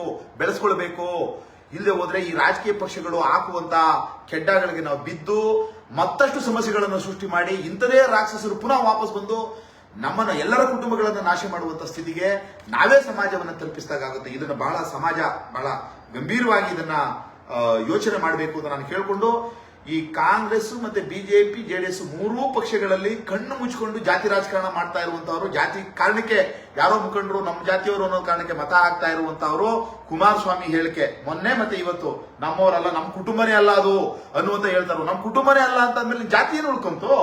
ಇದನ್ನ ಯೋಚನೆ ಮಾಡಬೇಕು. ಹಾಗಾಗಿ ಪ್ರಾಮಾಣಿಕರನ್ನ ಯಾವುದೇ ಜಾತಿಯವನಾಗ್ಲಿ ಯಾವುದೇ ಧರ್ಮದವನಾಗ್ಲಿ ಅವನು ಪ್ರಾಮಾಣಿಕ ಮತ್ತೆ ನ್ಯಾಯವಾಗಿ ನಡ್ಕೋತಾ ಇದ್ದಾನ, ಅವನ ಮಾತಿಗೆ ತಕ್ಕಂತೆ ನಡ್ಕೋತಾ ಇದ್ದಾನ ಅಂತ ಅಂದಾಗ ಅವನನ್ನ ಗೌರವಿಸೋದನ್ನ ಕಲಿರಿ. ಅದು ಒಂದು ಒಳ್ಳೆಯ ಸಮಾಜವನ್ನ ಹುಟ್ಟಾಕುತ್ತೆ. ಇಂಥ ಒಂದು ನೆಲೆಯಲ್ಲಿ ನಾವು ಇದನ್ನ ಪರಿಭಾವಿಸಬೇಕು ಅಂತ ನಾನು ಈ ಸಂದರ್ಭದಲ್ಲಿ ಎಲ್ಲರನ್ನ ಕೇಳ್ಕೊತೀನಿ. ನಾವು ದೀರ್ಘಕಾಲ ಮಾತಾಡಿದ್ವಿ ಇದು, ಯಾಕೆಂದ್ರೆ ಇದನ್ನ ಇನ್ನೂ ಹಲವಾರು ವಿಚಾರಗಳನ್ನ ನಾವು ಮಾತಾಡಬಹುದು. ಕೊನೆಯದಾಗಿ ನಾವು ಹೇಳ್ಬೇಕಾಗಿರೋದು ಒಟ್ಟಲ್ಲಿ ಇಂಥದಕ್ಕೆ ಕಡಿವಾಣ ಹಾಕ್ಬೇಕು ಅಂತ ಅಂದ್ರೆ, ಇಂಥದ್ದು ನಿಲ್ಲಬೇಕು ಅಂತ ಅಂದ್ರೆ ಜನರು ಒಳ್ಳೆಯವ್ರನ್ನ ಆಯ್ಕೆ ಮಾಡ್ಕೋಬೇಕು. ಒಳ್ಳೆಯವ್ರನ್ನ ಅವರಿಗೂ ಒಳ್ಳೆ ಜನ ನನಗೆ ಒಳ್ಳೆಯವ್ರನ್ನ ಖಂಡಿತ ಆಯ್ಕೆ ಮಾಡ್ಕೋತಾರೆ. ಆಯ್ಕೆನ ಇದುವರೆಗೂ ಸರಿಯಾದ ರೀತಿಯಲ್ಲಿ ಸಮರ್ಥವಾಗಿ ಕೊಟ್ಟಿರಲಿಲ್ಲ. ಒಂದು ವರ್ಷ 2 ವರ್ಷ ಯಡಿಯೂರಪ್ಪನವ್ರದ್ದು ಯಾವ್ದು ಪಕ್ಷ, ಶ್ರೀರಾಮುಲು ಒಂದು ಪಕ್ಷ, ಈ ತರ ಪಕ್ಷ ಕಟ್ಕೊಂಡು ಎಲ್ಲ ಬಂದ್ಬಿಟ್ಟು 2 ವರ್ಷ 3 ವರ್ಷ ಬಾಗ್ಲಾಕೊಂಡು ಈಗ ಮೊನ್ನೆ ಹೋದ ವರ್ಷ ಒಂದು ವರ್ಷದಿಂದ ಕಟ್ಟಿದಂತ ಜನಾರ್ದನ ರೆಡ್ಡಿ ಪಕ್ಷ ಕಟ್ಬಿಟ್ಟು ಬಾಗ್ಲಾಕೊಂಡು ಹೋದ್ರು. ಜನ ಏನ್ ಅನ್ಕೊಂಡಿದ್ರೆ ಇವರು ಇದೇ ರೀತಿ ಇವರು ಅಂತ ಭಾವಿಸ್ತಾರೆ. ಅವ್ರು 2 ವರ್ಷಕ್ಕೆ ಇಂತ ಬಲಿಷ್ಠರೇ 2 ವರ್ಷಕ್ಕೆ ಪಕ್ಷ ಮುಚ್ಚಿಬಿಟ್ರು, ಮತ್ತೆ ಇವ್ರು ಏನ್ ಮಾಡ್ತಾರೆ ಅಂತ ಅನ್ನುವಂಥದ್ದು ಇರುತ್ತೆ. ಹಾಗಾಗಿ ಜನ ಆಯ್ಕೆ ಮಾಡ್ಕೊಳ್ಳೋದಕ್ಕೆ ಬೇಕಾಗಿರುವಂತ ಒಂದು ಆಯ್ಕೆಯ ಅವಕಾಶವನ್ನ ಒಂದು ರಾಜಕೀಯ ಪಕ್ಷ ಕೊಡಬೇಕಾಗಿತ್ತು. ಇದುವರೆಗೂ ಯಾರು ಕೊಡೋ ಧೈರ್ಯ ಮಾಡಿರಲಿಲ್ಲ. ಕೊಡ್ತೀವಿ ಅಂತ ಬಂದವರೆಲ್ಲ ಚೌಕಾಸಿ ರಾಜಕಾರಣ ಮಾಡಿಕೊಂಡು ವಾಪಸ್ ಪುನಃ ಹೋದ್ರು. ಇವತ್ತು KRS ಪಕ್ಷ ಕೊಡೋದು ಬಂದಿದೆ. ಈಗಾಗಲೇ 4.5 ವರ್ಷ KRS ಪಕ್ಷ ಚುನಾವಣಾ ರಂಗದಲ್ಲಿ ನಿಂತ್ಕೊಂಡಿದೆ. ಖಂಡಿತವಾಗಿ ಈ ರಾಜ್ಯ ಜನ ಕೈ ಹಿಡಿತಾರೆ. 2 ವಿಚಾರ, JDS ಪಕ್ಷ ಏನೇ ಆದ್ರೂ JDS ಪಕ್ಷ ತನ್ನದೇ ದೌರ್ಬಲ್ಯಗಳ ಕಾರಣಕ್ಕೆ ಶಕ್ತಿಯನ್ನು ಕಳ್ಕೊಂಡಿದೆ. ಆಮ್ ಆದ್ಮಿ ಪಕ್ಷ, ಈಗ ನಾವು ಮಾತಾಡ್ತಾ ಇದೀವಿ, ಆಮ್ ಆದ್ಮಿ ಪಕ್ಷ ಕಾಂಗ್ರೆಸ್ ಪಕ್ಷದ ಭ್ರಷ್ಟಾಚಾರವನ್ನ ವಿರೋಧ ಮಾಡಿಕೊಂಡು ಹುಟ್ಟಿದಂತ ಆಮ್ ಆದ್ಮಿ ಪಕ್ಷ ಇವತ್ತು ಅವ್ರನ್ನ ಗೆಲ್ಲಿಸೋದಕ್ಕೆ ತೀರಾ ಭ್ರಷ್ಟರು ಅಂತ ಮಾಮೂಲಿ ಏನು ಕಿರೀಟ ಧರಿಸ್ಕೊಂಡು ಓಡಾಡ್ತಾ ಇರುವಂತವ್ರನ್ನ ಗೆಲ್ಲಿಸೋದಕ್ಕೆ ಚುನಾವಣಾ ಪ್ರಚಾರ ಮಾಡೋದಕ್ಕೆ ಇಲ್ಲಿ ಕರ್ನಾಟಕ ಹೋಗ್ತದೆ. ಅವ್ರಿಗೆ ಗೊತ್ತಾಗುತ್ತೆ ಖಂಡಿತವಾಗಿ KRS ಪಕ್ಷಕ್ಕೆ ಬೆಂಬಲಿಸ್ತಾರೆ. ಈ ಸಂದರ್ಭದಲ್ಲಿ ಆಗ್ಬೇಕಾಗಿರ್ತೇನೋ JCB ಪಕ್ಷಗಳಲ್ಲಿ ನಮ್ಗೆ ಅವಕಾಶ ಸಿಗುತ್ತೇನೋ, ನಾವು 10 ವರ್ಷ 20 ವರ್ಷ ಕೆಲಸ ಮಾಡಿದೀವಿ, ಇವರನ್ನ ಸಮರ್ಥನೆ ಮಾಡ್ಕೊಂಡಿದೀವಿ, ನಮ್ಗೆ ಅವಕಾಶ ಕೊಡ್ಬೋದೇನೋ ಅಂತ ಕಾಯ್ತಾ ಕೂತ್ಕೊಂಡು ದಿನ ಹತಾಶರಾಗ್ತಾ ಇರುವಂತಹ, ನಿಜವಾಗಿ ಯೋಗ್ಯತೆ ಇರುವಂತಹ, ನಾಯಕತ್ವದ ಗುಣ ಇರುವಂತವರು KRS ಪಕ್ಷದ ಕಡೆಗೆ ದಯವಿಟ್ಟು ಬನ್ನಿ. ನಾನು ಇದನ್ನು ಕೇಳ್ತಾ ಇದ್ದೀನಿ. KRS ನಾವು ಬಡವ್ರ ಮಕ್ಳು ಇರಬಹುದು, ನಾವು ಏನು ಸಕಲ ವಿದ್ಯಾ ಪಾರಂಗತರೋ ಪಂಡಿತರೋ ದೊಡ್ಡದ ಏನೋ ಇಲ್ಲ, ನಾವು ಮನುಷ್ಯರು, ನಾವು ಹುಲಿಗಳು ಅಲ್ಲ, ಸಿಂಹಗಳು ಅಲ್ಲ, ದೈವಾಂಶ ಸಂಭೂತರು ಅಲ್ಲ. ಆದ್ರೆ ಇನ್ನೊಬ್ಬ ಮನುಷ್ಯನ ನೋವಿಗೆ ಕರಗುವ ಆ ಮನುಷ್ಯನನ್ನ ನಾವು ಅವನಿಬ್ರು ಸೇರ್ಕೊಂಡು ಒಳ್ಳೆದ್ರ ಕಡೆಗೆ ಹೋದ್ರೆ ನಾವೆಲ್ಲರೂ ಚೆನ್ನಾಗಿರಬಹುದು ಅಂತ ಅನ್ನುವಂತ ಸರಳವಾದಂತ ಸಹಜ ಸತ್ಯವನ್ನ ನಂಬ್ಕೊಂಡಿರುವಂತ ಜನ. ಹಾಗಾಗಿ ನಿಮಗೆ ಬುದ್ಧಿವಂತಿಕೆ ಇದ್ರೆ ದಯವಿಟ್ಟು ನೀವು ಬನ್ನಿ. ನಾವು ಎಷ್ಟೋ ವಿಚಾರಗಳನ್ನ ಹೇಗೋ ಮಾಡ್ಬೇಕಾಗಿದ್ದನ್ನ ಮಾಡೋದಕ್ಕೆ ನಮಗೆ ಅನುಭವದ ಕೊರತೆಯಿಂದ ಮಾಡದೇ ಇರಬಹುದು, ಆದ್ರೆ ನೀವು ಬಂದು ಸೇರ್ಕೊಳ್ಳಿ. ಆದ್ರೆ ಇಂಥವರನ್ನ, ಈ ಜನತಾದಳ, ಕಾಂಗ್ರೆಸ್, BJP ಪಕ್ಷಗಳನ್ನ ದಿನ ಬೆಳಿಗ್ಗೆ ಎದ್ದು ಹೇಗೆ ಸಮರ್ಥಿಸ್ಕೊಳ್ಳೋಣ ಅಂತ ಉಳಿಕೊಂಡು ಫೇಸ್ಬುಕ್ ಅಲ್ಲಿ ನೀವು ಸಾಲುಗಳನ್ನ ಬರ್ಕೊಂಡು ಕೂತ್ಕೊಂಡು ದಯವಿಟ್ಟು ಬ್ಯಾಡ್ರನ್ನ ಪ್ಲೀಸ್. ಇದನ್ನು ಕೇಳಬಹುದು. ಇನ್ನು ಕಾಲಿಗೆ ಬೀಳಂದ್ರೆ ಬಿಟ್ಬಿಡ್ಬೋದು, ಬದಲಾಗ್ತಾರೆ. ಈ ರಾಜ್ಯದ ಸಾವಿರಾರು ಜನಗಳನ್ನ ನಾವು ಕರೆದಿದ್ದೀವಿ, ಬನ್ನಿ KRS ಪಕ್ಷಕ್ಕೆ.